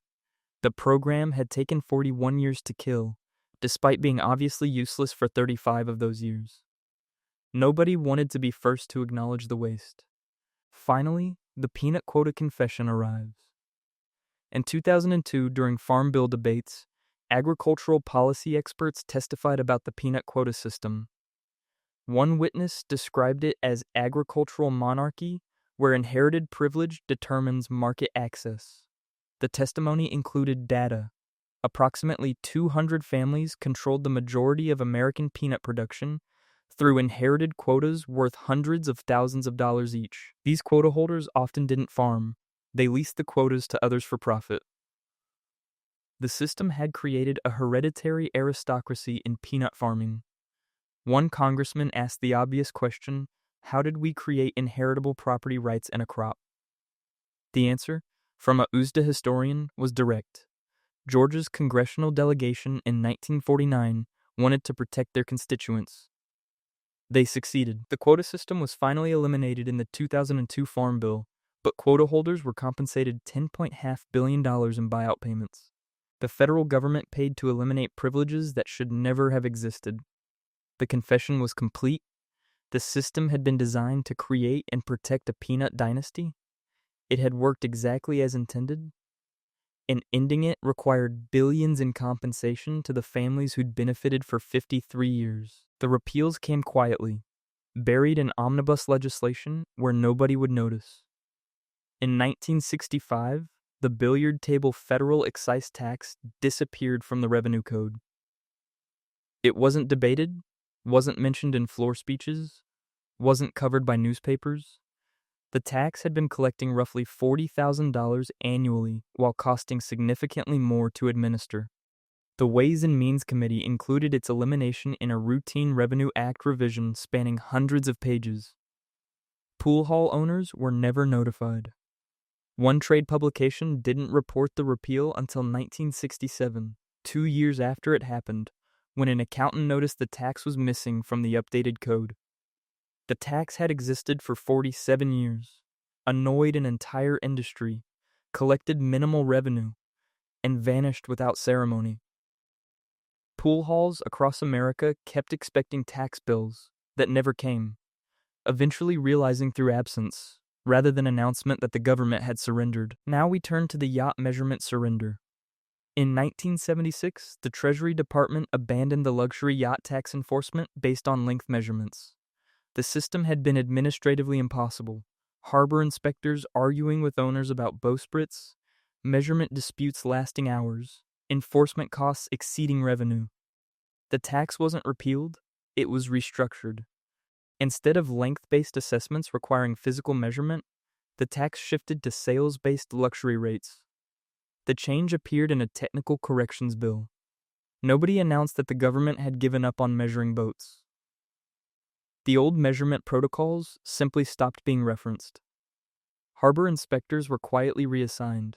The measurement equipment was stored and forgotten. By 1980, nobody remembered the government had once sent inspectors to measure yachts with precision instruments, while owners argued about what counted as functional length. The abandonment was complete, the failure never acknowledged. What happened with fortune tellers shows bureaucratic entropy. The professional fortune teller licensing requirement, established in 1951, simply expired in 1976. Nobody renewed it, nobody extended it, nobody formally repealed it. The provision had been included in revenue legislation with a 25-year sunset clause that everyone forgot about. Psychics and spiritual advisors had largely ignored the requirement for 25 years. Compliance had been minimal. Enforcement had been non-existent. When the provision expired, nobody noticed. The Ayers didn't issue a statement. Fortune tellers didn't celebrate. The licensing requirement died from neglect, unmourned and largely unknown. It appeared in Ayers manuals until 1978, when an updated manual simply omitted it. One Ayers historian later noted that regulations sometimes end not with decision, but with forgetting. The fortune teller licensing requirement became a perfect example. It existed on paper, was ignored in practice, and disappeared without anyone noticing its absence. The baby chick postal regulations meet a similar fate. In 1982, the Postal Service successfully lobbied for elimination of the live chick shipping regulations. The regulations had been administratively burdensome. Postal workers weren't equipped to evaluate packaging compliance. Enforcement was impossible at mail processing facilities, and violations were universal. The regulations were removed in postal reform legislation that few people read and fewer understood. Hatcheries were never officially notified that the packaging requirements, ventilation specifications, and survival rate guarantees no longer applied. They discovered the change gradually, usually when updated postal manuals appeared without the live chick provisions. One hatchery owner interviewed years later said he didn't realize the regulations had been repealed until 1985, 3 years after repeal, when he asked the postal clerk about compliance forms and was told they didn't exist anymore. The regulations vanished into bureaucratic silence, their 64-year existence erased without acknowledgement. Now comes agricultural cleanup. In 1996, the Department of Agriculture conducted a regulatory review, eliminating outdated provisions from the Federal Register. The 9-category banana import grade system disappeared in this cleanup. The agriculture official conducting the review later testified that the banana grades had been completely ignored by industry for decades and served no purpose. The deletion appeared in the Federal Register as a technical correction. Fruit importers weren't notified. They'd been ignoring the grades since 1933 anyway. One customs official interviewed during the review admitted he'd been approving banana imports for 15 years without ever checking which of the 9 grades they fell into. The grading system was removed from the code in a single-sentence deletion. Section 42.7, regarding banana quality classifications, is hereby removed. 63 years of official banana categorization ended with one sentence in a document few people read. What follows is safety theater dismantled. The hairnet manufacturing size specifications, established in 1938, were removed in 1995 during OSHA modernization. The specifications had been too precise to follow, manufacturers had been sued for compliance impossibility, inspectors had accepted approximate compliance for decades. The OSHA review determined that general safety language was sufficient without fractional millimeter specifications. The detailed requirements were deleted and replaced with general guidance about appropriate head protection. Factories were never notified of the change. Most continued following the old specifications because they'd invested in production systems built around them, and changing would cost more than maintaining the status quo. One safety equipment manufacturer discovered the repeal in 1998 when updating compliance manuals, and realized the specifications they'd been following for 6 decades no longer existed. They kept following them anyway. The regulations were gone, but their effects persisted through industrial inertia. Finally, the Icebox certification program gets memory hold. In 1960, during a Food Safety Agency reorganization and merger, all records of the 1923 Icebox Inspection Program were destroyed. The program had been abandoned after one summer in 1923, but technically remained active in agency manuals. When agencies merged, officials conducting file transfers discovered boxes of Icebox certification stamps, unused inspection forms, and training manuals for a program nobody remembered. One official's memo noted, "We have found extensive documentation of a refrigeration inspection program that appears to have operated briefly in the 1920s. No current staff has knowledge of this program. Rather than investigate or formally terminate the program, officials simply destroyed the files during the merger. The program disappeared from institutional memory. No formal repeal, no announcement, just file boxes sent to destruction." The Icebox certification program had died in 1923, but wasn't buried until 1960, when the evidence of its existence was quietly eliminated during a bureaucratic housecleaning. The duck stamp program survived because it worked. Established in 1934 by President Coolidge, the Migratory Bird Hunting Stamp Act required waterfowl hunters to purchase annual federal stamps. The revenue funded wetland preservation. 90 years later, hunters still pay approximately $25 annually as of 2024. The program has generated over $1 billion for conservation, preserved millions of acres of wetlands, and maintained consistent compliance. The stamps became collectibles, with artists competing for the annual design commission. It's one of the few examples where an odd-sounding law achieved its purpose, remained popular with the regulated population, and survived without scandal. The original absurdity, requiring hunters to buy stamps to hunt birds, became normalized conservation practice. Nobody questions it anymore. The duck stamp is simply what you buy if you hunt waterfowl, and the wetlands it preserves are visible evidence of the program's success. It's the exception that proves the rule. When enforcement is simple, purpose is clear, and benefits are tangible, even strange-sounding laws can work. Now we examine tobacco's hereditary system. The tobacco allotment provisions created in 1938 survived until 2004, 66 years of dynasty farming. The quotas, originally framed as family farm protection, had become valuable property passed through inheritance. By 2000, most quota holders didn't farm tobacco themselves. They leased quotas to others, collecting payments for rights established in 1938 based on their grandparents' farming. The quotas had market value separate from land. Some were worth over $100,000. The system was finally eliminated in the 2004 Farm Bill, but elimination required compensation. The federal government paid tobacco quota holders $10 billion in buyout payments over 10 years. The families who'd benefited from hereditary market control for 66 years were paid handsomely to surrender privileges that should have been temporary. The tobacco allotment program demonstrated how temporary agricultural provisions become permanent entitlements defended by politically powerful constituencies. The quotas survived because they created wealth for specific families who fought to protect that wealth through every congressional challenge. What happened with peanuts follows the same pattern.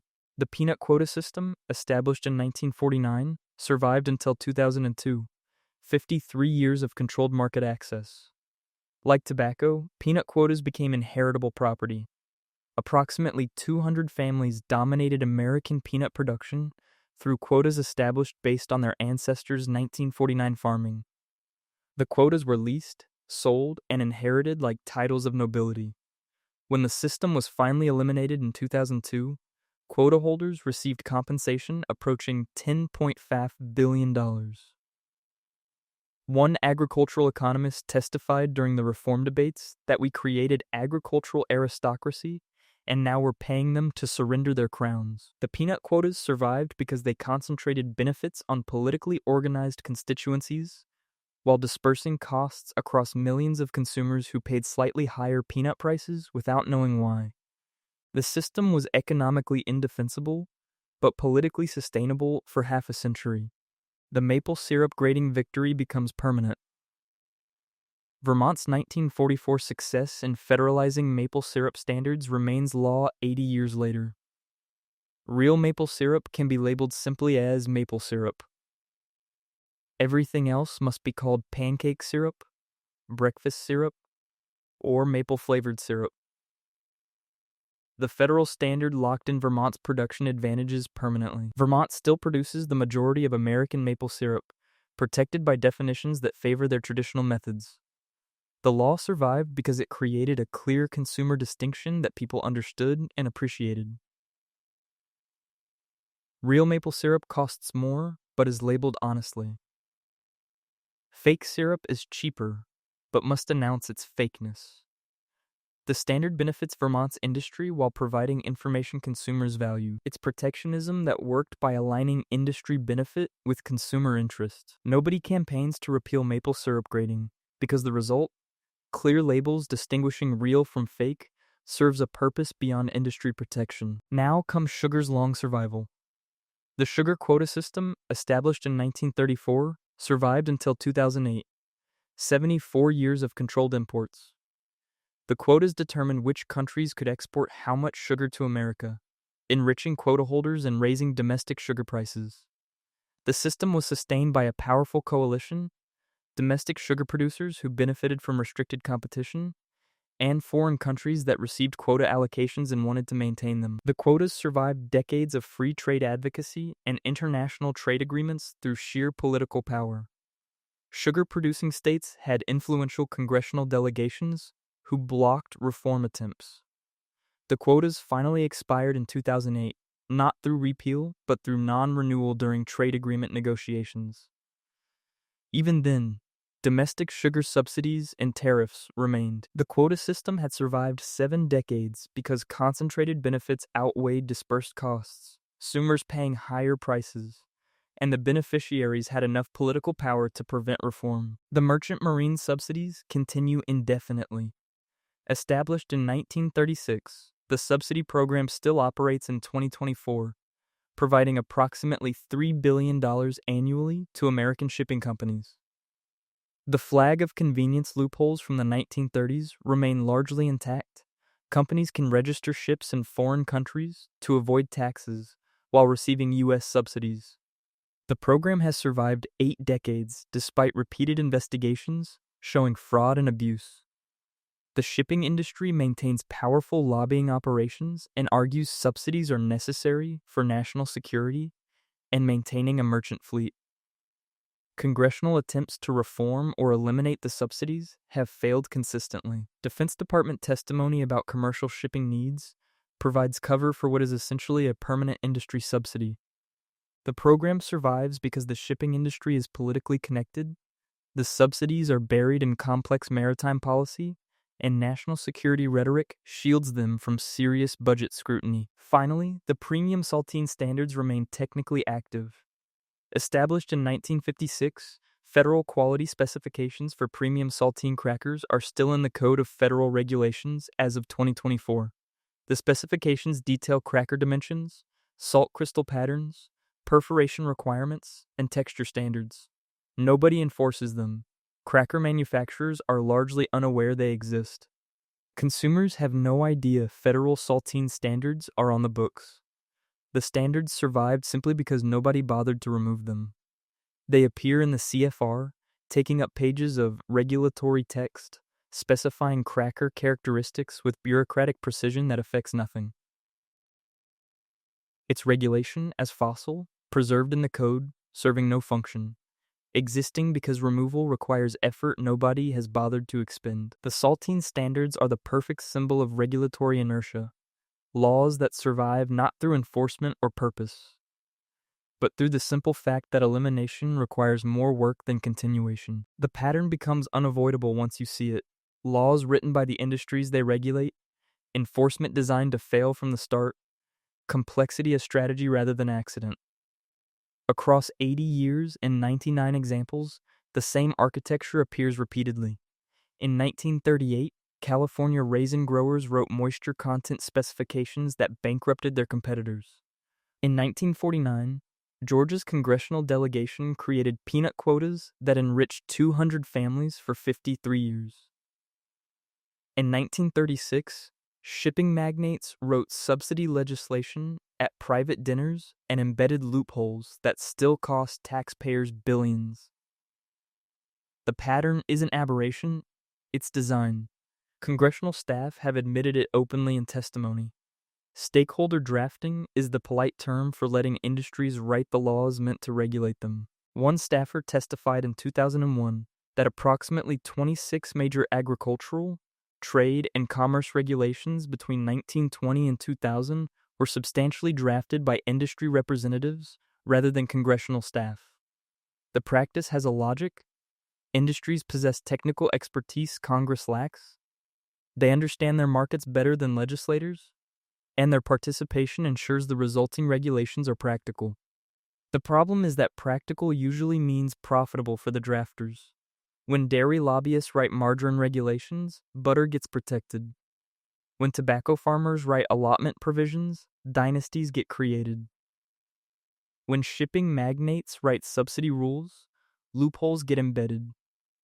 The laws serve the writers, not the public interest they claim to protect.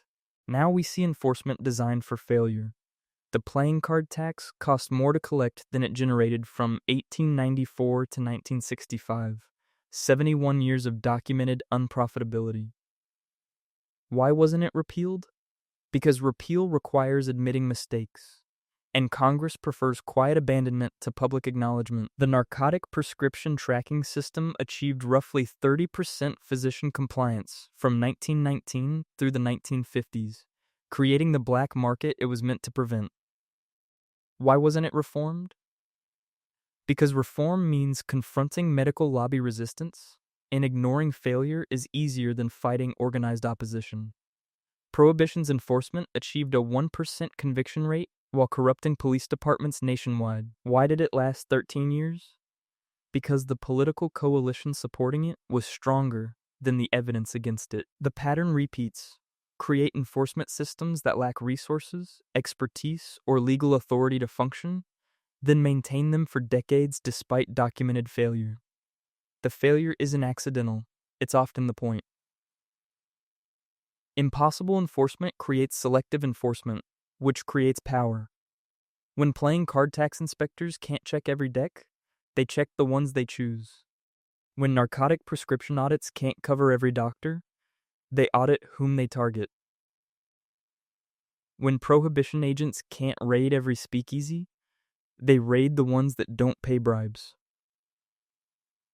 Enforcement impossibility becomes enforcement discretion, and discretion becomes power. What follows is complexity weaponized. The distilled spirits labeling regulations of 1897 ran 47 pages defining rectifiers versus distillers in language nobody understood. Why such complexity? Because complexity favors those who can afford lawyers to navigate it. The molasses classification debates of 1930 consumed 6 months of congressional time debating viscosity measurements and sugar content percentages. Why such precision? Because precise definitions create opportunities for expensive compliance consulting. The hairnet manufacturing specifications of 1938 required fractional millimeter measurements that manufacturers called geometrically impossible. Why such exactitude? Because impossible standards create barriers to market entry. Complexity isn't a bug. It's a feature. It excludes competitors who can't afford compliance expertise. It creates regulatory moats, protecting established firms. It generates consulting fees for lawyers and lobbyists who understand the Byzantine rules.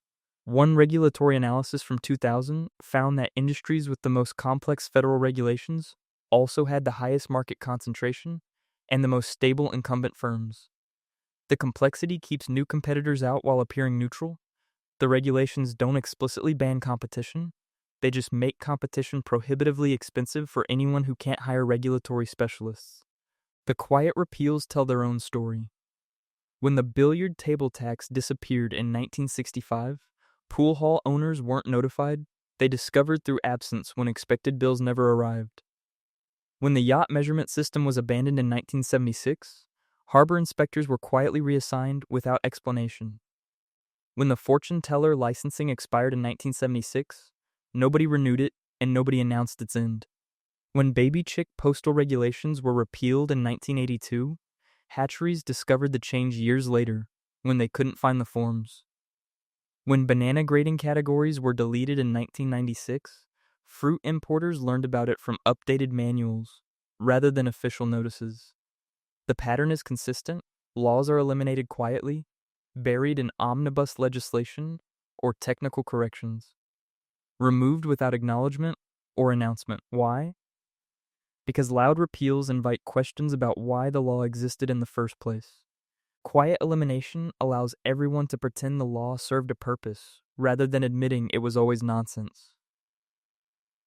Between 1960 and 2000, approximately 37 absurd or obsolete regulations were removed from federal code through quiet administrative action rather than legislative repeal. Nobody announced the abandonments. Nobody apologized for the wasted decades. Nobody took responsibility for maintaining useless rules. The regulations simply disappeared, erased from the Federal Register as though they'd never existed, their failures unmourned and unacknowledged. Now comes the lobby's long victory. The margarine color ban lasted 64 years because dairy lobbying funded enforcement, testified at every legislative challenge, and blocked repeal attempts through political power. The tobacco allotments lasted 66 years because Southern Democrats controlled key committees and protected their constituents' inherited quotas. The peanut quotas survived 53 years because Georgia's delegation had seniority and blocked reform. The sugar quotas continued 74 years because domestic producers and foreign quota holders formed a coalition defending the system. The merchant marine subsidies persist 90 years because the shipping industry maintains powerful lobbying operations and wraps subsidies in national security rhetoric. The pattern is clear. Concentrated benefits defeat dispersed costs. Industries that profit from regulations organize, lobby, and defend them. Consumers who pay marginally higher prices don't organize opposition because the individual cost is too small to justify the effort. The margarine color ban cost each American perhaps 50 cents annually in higher butter prices. Too little to protest, but enough to enrich dairy farmers who organize politically. The sugar quotas cost each American perhaps $10 annually, invisible to consumers but worth millions to producers who fought for protection. Lobbying wins because intensity beats breadth. 1,000 dairy farmers, who each gain $10,000 from margarine restrictions, will fight harder than 100 million consumers who each lose $1. Democracy responds to organized intensity, not diffuse harm. What emerges as presidential rubber stamping is institutional reality. McKinley signed the playing card tax renewal without reading it. Taft authorized bathtub weight regulations while violating them in his own bathroom. Harding signed fortune teller taxation buried on page 847 and learned about it from newspapers. Hoover enacted banana grade enforcement he never knew about. FDR signed an 8-page legal definition of seedless raisins, trusting the Agriculture Department knew what they were doing. Truman authorized rabbit fur tariffs without reviewing the provision. Eisenhower approved premium saltine standards during routine paperwork sessions. The pattern persists because omnibus legislation is too long to read comprehensively. Presidents sign based on aggregate assessment rather than detailed review. White House staff rely on executive agency recommendations. Nobody has time to examine every provision in 500-page bills. The result is predictable. Industries that draft provisions favorable to themselves get those provisions enacted through presidential signatures given based on general trust rather than specific knowledge. It's not malicious, it's structural. Presidents can't be experts on margarine regulations, banana classifications, and saltine specifications simultaneously. They delegate to agencies, which consult industries, which write provisions serving their interests. The presidential signature makes it official without presidential knowledge, making it deliberate. Finally, the inertia principle reveals itself. Laws stay on the books because removal requires effort nobody wants to expend. The premium saltine standards remain in the Code of Federal Regulations 70 years after enactment despite zero enforcement and universal ignorance. Why? Because removing them requires someone to draft elimination language, justify the removal, process the regulatory change, and publish the revision. That's work. Leaving the regulations on the books requires no work. They sit in the CFAR, taking up space, affecting nothing. Existing because existence is the path of least resistance. The Icebox certification program was memory holed in 1960, not through formal termination, but through file destruction during agency merger. The playing card tax stayed in the Federal Register until 1971, 7 years after collection stopped, because updating the register required bureaucratic action nobody prioritized. The horsemeat labeling loophole remains in the 1906 Meat Inspection Act because closing it would require legislation nobody wants to sponsor for an issue nobody cares about. One legislative counsel interviewed in 1995 estimated that roughly 15-20% of federal regulatory code consists of obsolete, unenforced, or forgotten provisions that remain because elimination costs more political effort than continuation. The laws stay because inertia wins. They're not defended because they're good, they're defended because changing them is work. They survive not through merit, but through the simple fact that killing them requires someone to care enough to make the effort, and often nobody does. The National Archives at midnight would show you the truth in leather and paper, in mahogany conference tables worn smooth by a century of legislative compromise, in filing cabinets that smell of old ink and institutional memory. The same reading rooms where the Oleomargarine Act was drafted in 1902 still stand on Pennsylvania Avenue, their tall windows looking out over the street where dairy lobbyists once walked with briefcases full of campaign contributions and talking points about consumer protection. The rooms where the Silver Purchase Act was negotiated in 1934 preserve the atmosphere of backroom dealing. You can almost hear Senator Pittman's voice echoing off marble walls, trading votes for Nevada's dying silver mines, promising support for agriculture bills he didn't believe in to secure.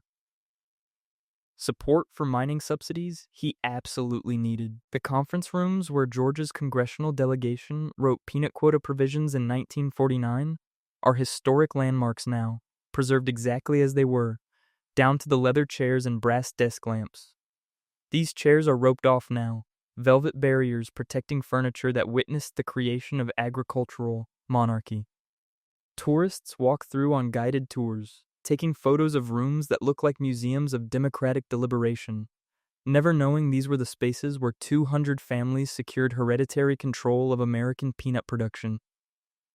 The poker room in the basement of a Washington hotel where Senator Pittman actually bought votes for silver purchases, cards and whiskey and promises made after midnight, is a historic landmark too, though the plaque outside doesn't mention what transactions occurred there. Tourists take photos of the felt-top table, admiring the period furnishings, unaware that national monetary policy was determined in that room by men who were better at cards than economics.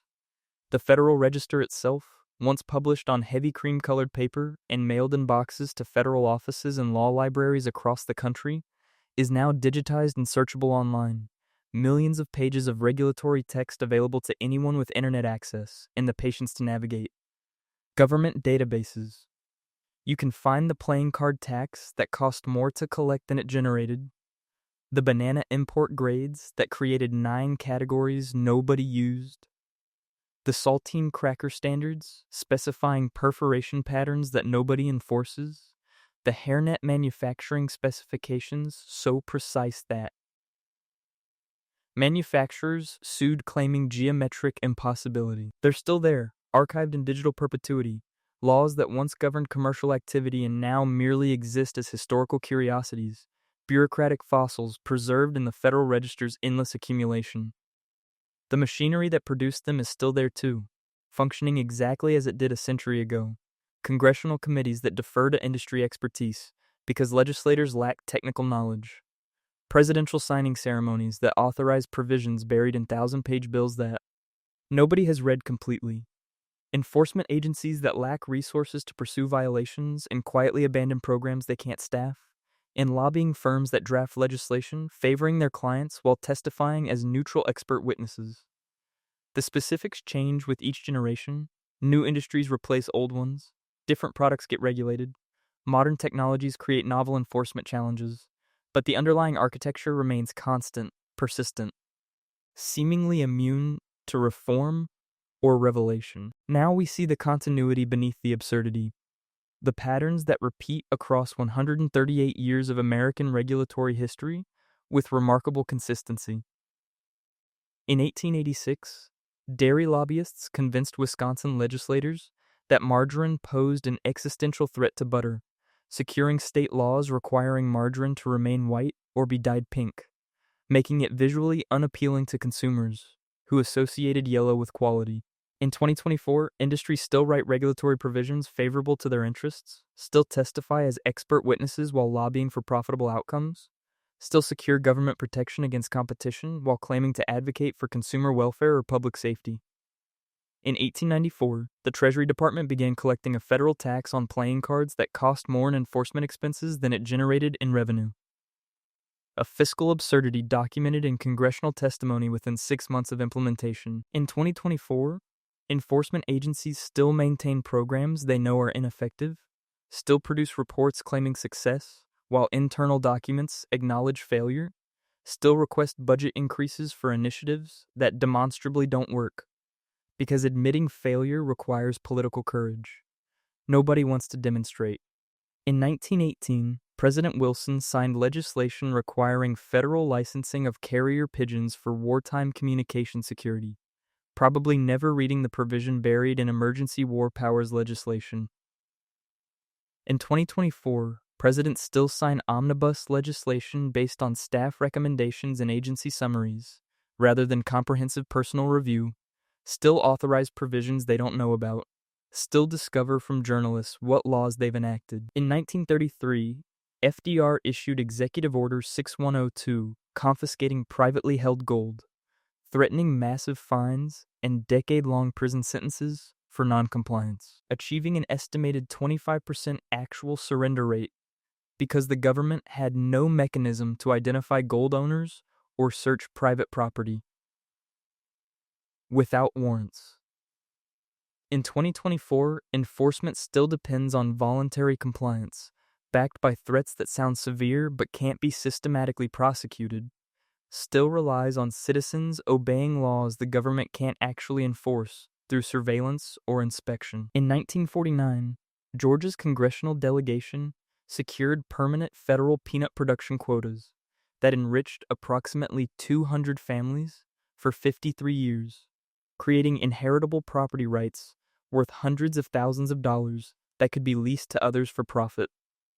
In 2024, concentrated interests still secure enormous benefits through political power and legislative persistence, while costs are dispersed across millions of consumers who pay marginally higher prices and never organize effective opposition because individual harm is too small to justify the effort of political action. The names change with technological and economic evolution. Margarine color bans become data privacy regulations. Playing card taxes become cryptocurrency reporting requirements. Carrier pigeon licenses become social media content moderation mandates. Gold confiscation becomes asset reporting rules. Peanut quotas become broadband spectrum allocations, but the underlying patterns persist with disturbing consistency. Industries capture the regulators meant to oversee them. Regulatory complexity favors incumbent firms that can afford compliance specialists. Enforcement fails at scale because governments lack resources for comprehensive oversight. Presidents rubber stamp legislation during signing ceremonies that prioritize political theater over detailed review. Lobbying intensity defeats diffuse consumer interests every time, because small groups with large stakes organize more effectively than large groups with small stakes. Quiet abandonment replaces public repeal, because admitting regulatory failure creates political vulnerability. Inertia sustains the indefensible, because changing laws requires more political effort than maintaining them, even when maintaining them serves no public purpose. What the archives preserve most faithfully is the gap between rhetoric and reality, between the stated purposes of legislation and its actual effects, between the public justifications offered during debate and the private motivations driving legislative action. The Oleomargarine Act of 1902 claimed to protect consumers from fraudulent butter substitutes, its sponsors testifying eloquently about American families deserving honest labeling and pure products. The archive preserves those speeches alongside dairy industry campaign contributions, agriculture committee testimony from lobbyists employed by butter manufacturers, and the private correspondence of legislators who admitted the law was pure protectionism. The duck stamp program established in 1934 claimed revenue generation as its primary purpose, requiring hunters to purchase federal stamps annually. The archive shows it actually achieved wetland conservation, becoming one of American environmental policy's quiet success stories, funded by hunters who embraced the program and made compliance nearly universal. The tobacco allotment provisions of 1938 claimed family farm protection as their animating purpose, Southern Democrats arguing passionately that small farmers needed federal support against corporate agriculture. The archive preserves the reality. Those allotments created hereditary dynasties, where families that farmed tobacco in 1938 controlled market access for 66 years, passing quotas through inheritance like aristocratic titles, leasing them for profit to others who did actual farming. The Merchant Marine Subsidy expansion of 1936 claimed national security justification, supporters arguing that American shipping capacity was vital for defense mobilization. The archive reveals the private dinners where shipping magnates drafted the legislation, embedded flag of convenience loopholes allowing foreign registration while receiving U.S. subsidies, and created a system that still costs taxpayers billions annually, while allowing subsidized companies to avoid American taxes through foreign incorporation. The Peanut Quota Program of 1949 claimed agricultural stability as its purpose, Georgia legislators testifying about the need for orderly markets and predictable farming. The archive exposes the market monarchy it actually established, concentrating production control among 200 families who became agricultural nobility through inherited quotas worth more than the land they supposedly protected. The rhetoric served as a central cover for interests that couldn't be stated openly in democratic deliberation. You can't introduce legislation titled the Dairy Industry Protection Through Margarine Appearance Restrictions Act, or the Creation of Hereditary Peanut Production Privileges for Georgia Families Act, or the Shipping Company Tax Avoidance and Subsidy Collection Enabling Act. You need protective rhetoric that sounds like public interest, consumer safety, family farm preservation, national security preparedness, agricultural market stability, quality standardization, economic recovery, wartime necessity. The Federal Register preserves both layers simultaneously. The stated purposes appear in preambles, explaining legislative intent, while the actual effects emerge in the detailed provisions that follow. Future historians reading these archives will see what contemporary Americans missed or ignored. The stated justifications were often elaborate theater, the actual purposes were usually profit or market control. And the gap between the two represents the space where democracy struggled against organized money and usually lost. The playing card tax appears in Federal Register volumes from 1894 through 1971.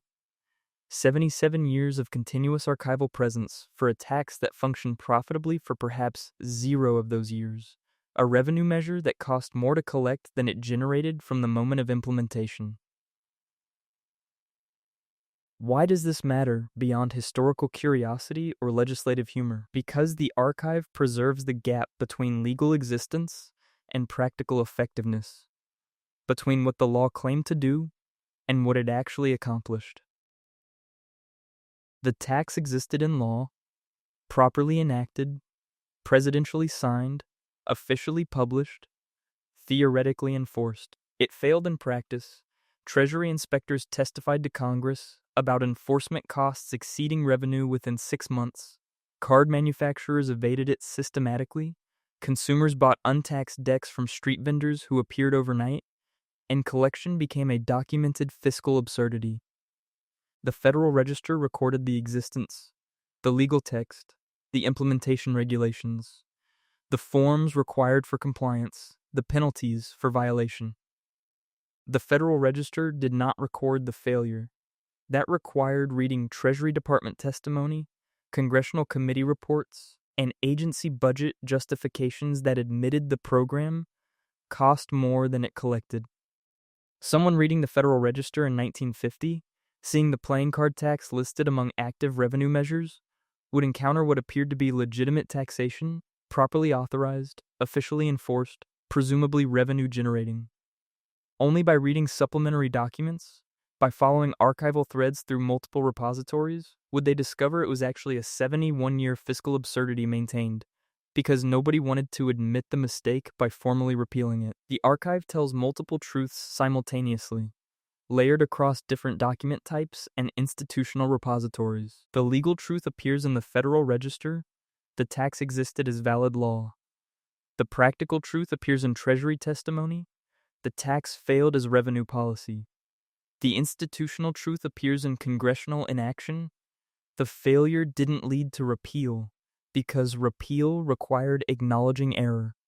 All three truths coexist in the historical record, waiting for someone to notice the contradictions, to read across document types, to reconstruct the gap between law and reality.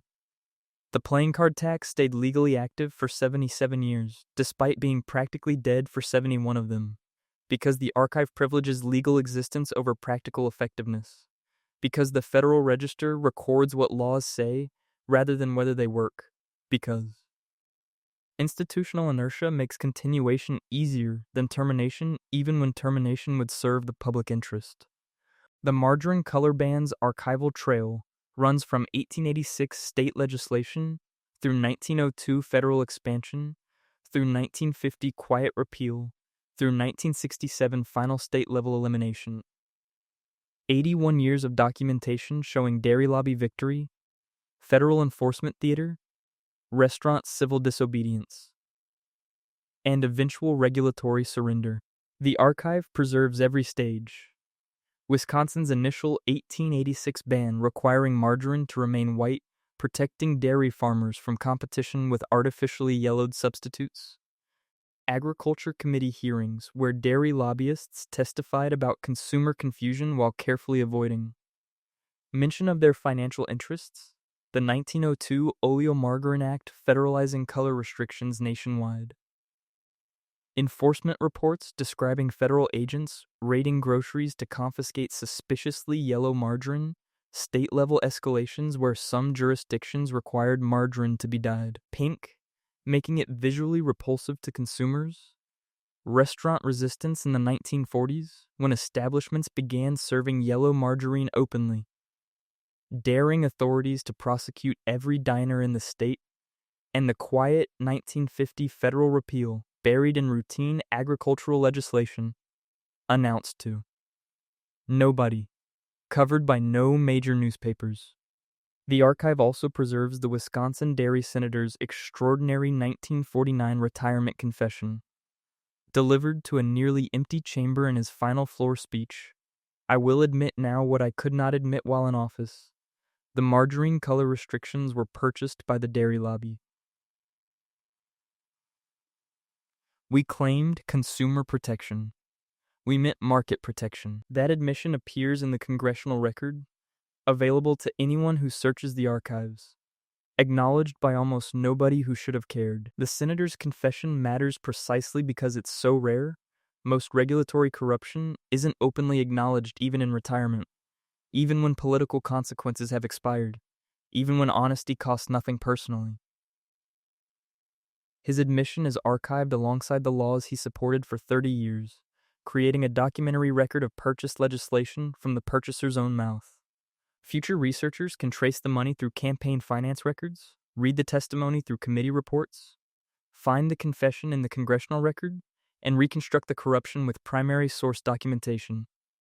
But contemporary Americans, the ones who paid higher butter prices for 64 years, who accepted color restrictions as legitimate consumer protection, who believed the rhetoric about fighting fraud, never knew about the confession because it was delivered to an empty chamber and wasn't covered by newspapers focused on more dramatic political news. The archive remembers what the public never learned, preserves what journalism never reported, documents what democracy never acknowledged. Now comes the Prohibition record, perhaps the most extensively documented policy failure in American legislative history. The 18th Amendment appears in the Constitution from 1920 to 1933. 13 years of constitutional alcohol prohibition that transformed American crime, corrupted law enforcement, and created organized crime syndicates that persisted for decades after repeal. The Wickersham Commission report from 1931 sits in the National Archives. 11 volumes documenting enforcement failure with devastating specificity, police departments systematically corrupted by bootlegger bribes, court systems overwhelmed by violation cases they couldn't possibly adjudicate, crime syndicates empowered by prohibition profits that funded territorial expansion and political influence, and federal agents who admitted under oath that enforcement was impossible at any budget level Congress might plausibly appropriate. The repeal hearings of 1933 fill additional archival volumes with extraordinary testimony, law enforcement officials admitting they accepted bribes as standard practice, judges describing courtrooms that had become assembly lines for pleading out minor violations while major criminals operated. With impunity, federal prohibition agents confessing that the policy they'd spent 13 years enforcing was fundamentally unenforceable and had corrupted the institutions charged with enforcement. The 21st Amendment repealing prohibition appears in the archival record immediately after these hearings. Constitutional acknowledgement of constitutional failure, America reversing course through the same amendment process that had created the problem. The archive preserves the complete record of democratic error and correction. The idealistic initial ratification driven by temperance movements claiming moral improvement. The documented catastrophe that followed implementation. The honest admissions of comprehensive failure from officials who'd participated in enforcement, and the emergency repeal that acknowledged the experiment had failed catastrophically. It's American democracy at its best and worst simultaneously, capable of making massive mistakes through popular enthusiasm and moral crusading, capable of admitting those mistakes and reversing course when evidence became undeniable, but only after 13 years of crime, corruption, and institutional damage. The Prohibition Archive is unusual precisely because failure was formally acknowledged through constitutional repeal rather than quiet administrative abandonment. Most failed policies just fade away through non-enforcement. The playing card tax stopped being collected but stayed in the Federal Register. The fortune teller licensing expired without renewal. The banana grading categories were deleted in routine regulatory cleanup. Prohibition required constitutional repeal, which required public acknowledgement of disaster, which required honest testimony about corruption and failure. The honesty was forced by constitutional mechanics rather than chosen by political courage. You can't quietly repeal a constitutional amendment. You have to hold hearings and debates and votes that create archival records of what went wrong and why. What the Gold Confiscation Archive reveals is institutional dishonesty spanning 41 years, government claiming success while achieving failure, then finally admitting the failure decades later when everyone involved was safely dead or retired. Executive Order 6102, issued by FDR in April 1933 during banking crisis panic, ordered all Americans to surrender gold coins, bullion, and certificates to the Federal Reserve by May 1, threatening $10,000 fines, equivalent to roughly $200,000 today, and 10-year federal prison sentences for non-compliance. The Federal Reserve's official reports from 1933-1934, preserved in the National Archives, claim successful compliance and effective confiscation, announcing that the American people had patriotically surrendered their gold to support economic recovery and monetary stabilization. The congressional investigation from 1974, archived 41 years after the original order, tells a completely different story, estimated 25% actual compliance, meaning roughly 75% of privately held gold was simply hidden rather than surrendered, tucked into safe deposit boxes, or buried in backyards, or moved to foreign accounts. The 1933-1934 reports claiming success were either genuinely mistaken, the government had no reliable data about compliance, or deliberately dishonest, claiming victory to avoid admitting the order was unenforceable. The 1974 rescission appears in the Federal Register with President Nixon's signature, quiet elimination of an order that had created millions of technical criminals who were never prosecuted because prosecution was impossible. The archive preserves government claiming success in 1933 while achieving failure, then quietly admitting that failure in 1974 when political consequences had completely expired, when everyone who'd implemented the policy was dead, when everyone who'd evaded it was elderly or deceased, when honesty about the 1933 failure couldn't damage anyone's current political career. The gap between the triumphant 1934 compliance reports and the embarrassed 1974 investigation report tells the real story more clearly than either document alone. The government couldn't enforce what it had ordered because it had no mechanism to identify gold owners, no authority to search private property without individual warrants, no database tracking who owned what precious metals. The government issued threats it couldn't execute, claimed success it hadn't achieved, maintained the fiction for 41 years, and finally admitted the truth only when admitting it was politically safe, because everyone involved was beyond accountability. The We Rationing Archive shows similar patterns of wartime propaganda followed by post-war honesty, public claims of success during crisis followed by private admissions of failure when crisis passed. The Office of Price Administration published regular reports during 1942-1945, claiming effective rationing systems and minimal black market activity, assuring Americans that sacrifices were being honored and cheating was rare. The OPA's final report from 1946, published immediately after the agency dissolved, estimated that roughly 20% of the entire wartime economy had operated through black markets, and acknowledged that enforcement had essentially abandoned household-level compliance in favor of targeting only the largest commercial violations. The archive preserves both claims side by side: wartime propaganda of successful rationing and universal compliance, post-war admission of widespread systematic evasion and enforcement surrender. Why the contradictory records separated by just months?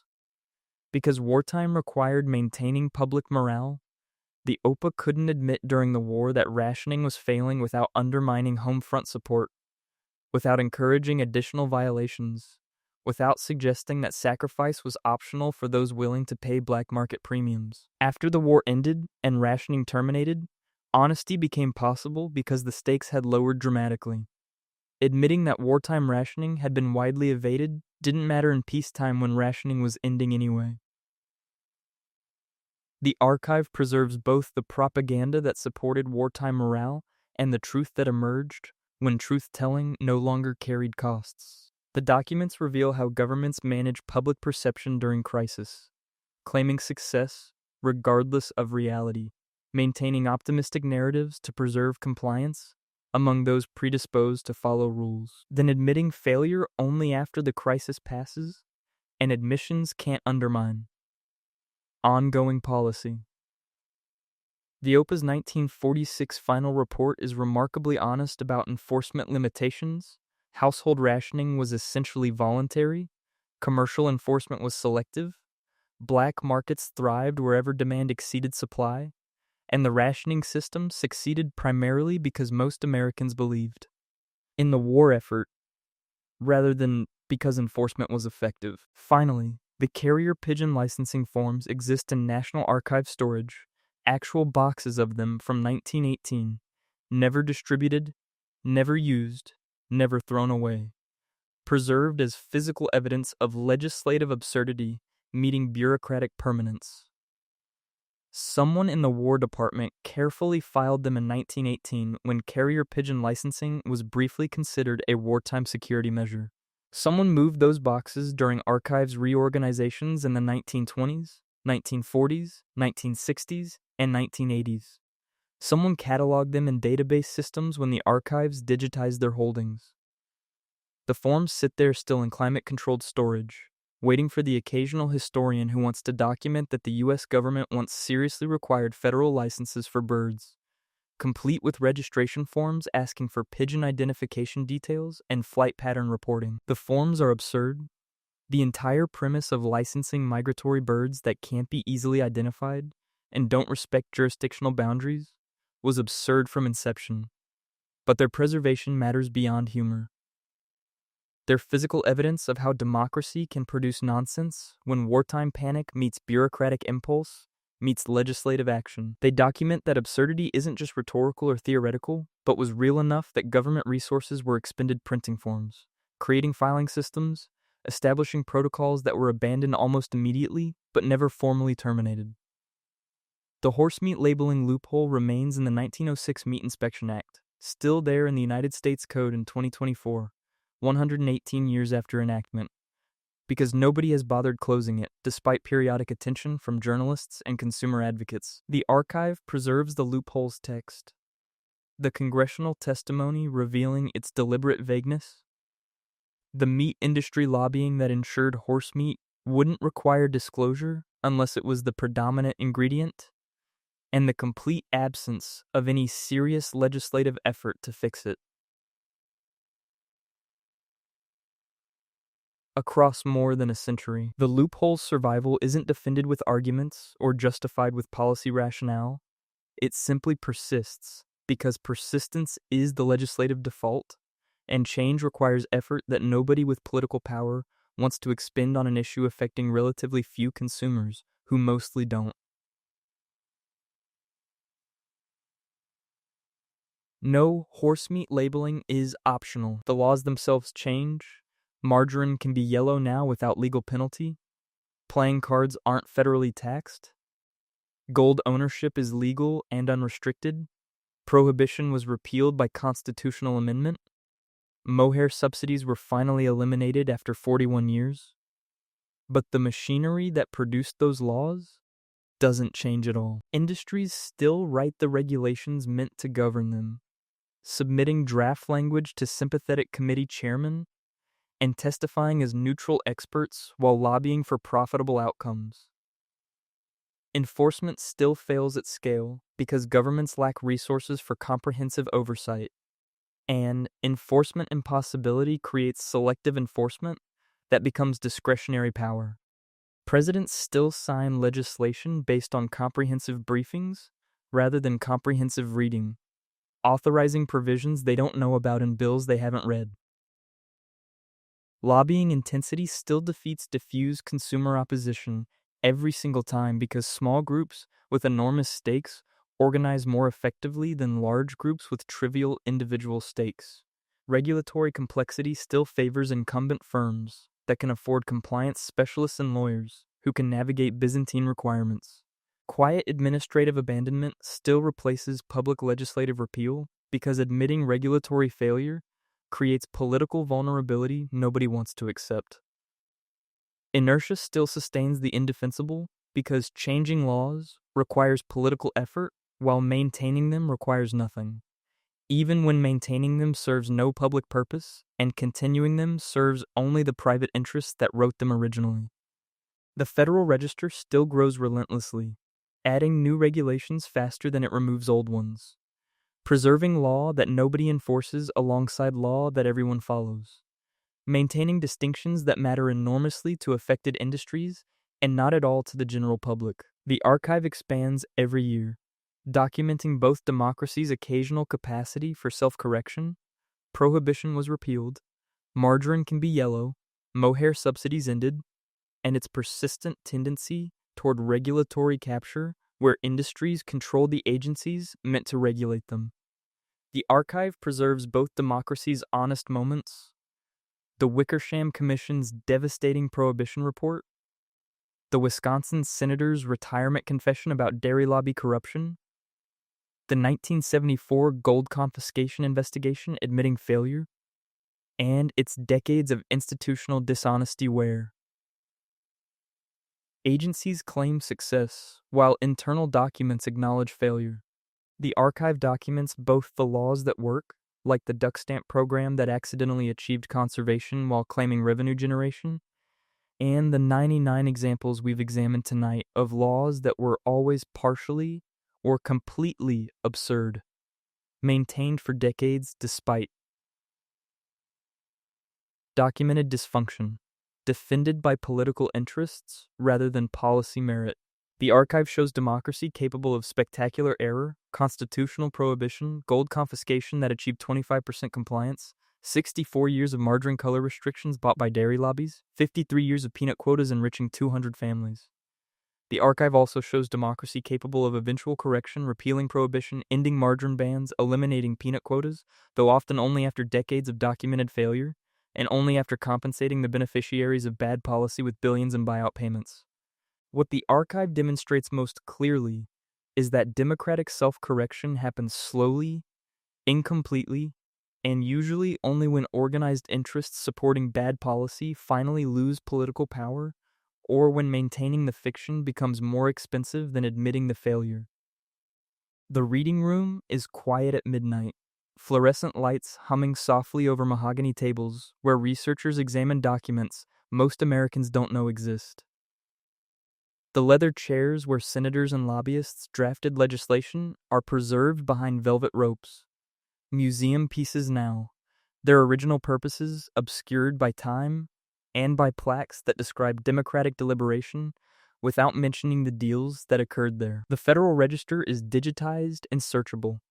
Millions of pages available online to anyone with patience and interest, though almost nobody searches it except lawyers billing by the hour and compliance officers trying to understand requirements their companies must follow. The poker rooms where actual legislative bargains were struck are historic landmarks with brass plaques that mention important political discussions, without specifying that national monetary policy was determined by men playing cards and making deals that served Nevada's mining industry, rather than national economic interests.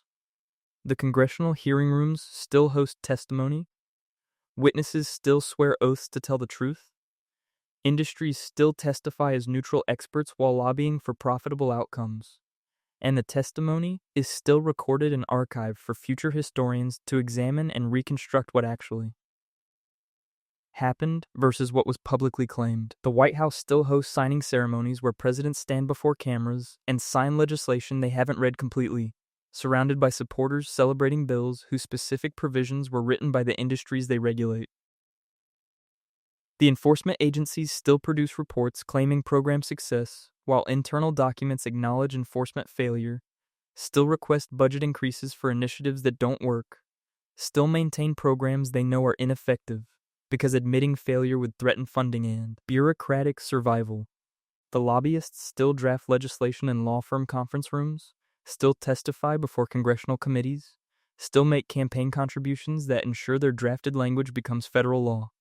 The archives still preserve everything with bureaucratic indifference to content, the good intentions and the corrupt purposes, the honest testimony and the deliberate lies, the enforcement successes and the enforcement failures, the loud legislative debates and the quiet administrative repeals, the rare public confessions and the persistent institutional silence about how power actually works and whose interests it actually serves. Rest easy knowing every absurdity we've examined tonight was properly signed, officially sealed, and carefully filed in archives where it will outlast all of us.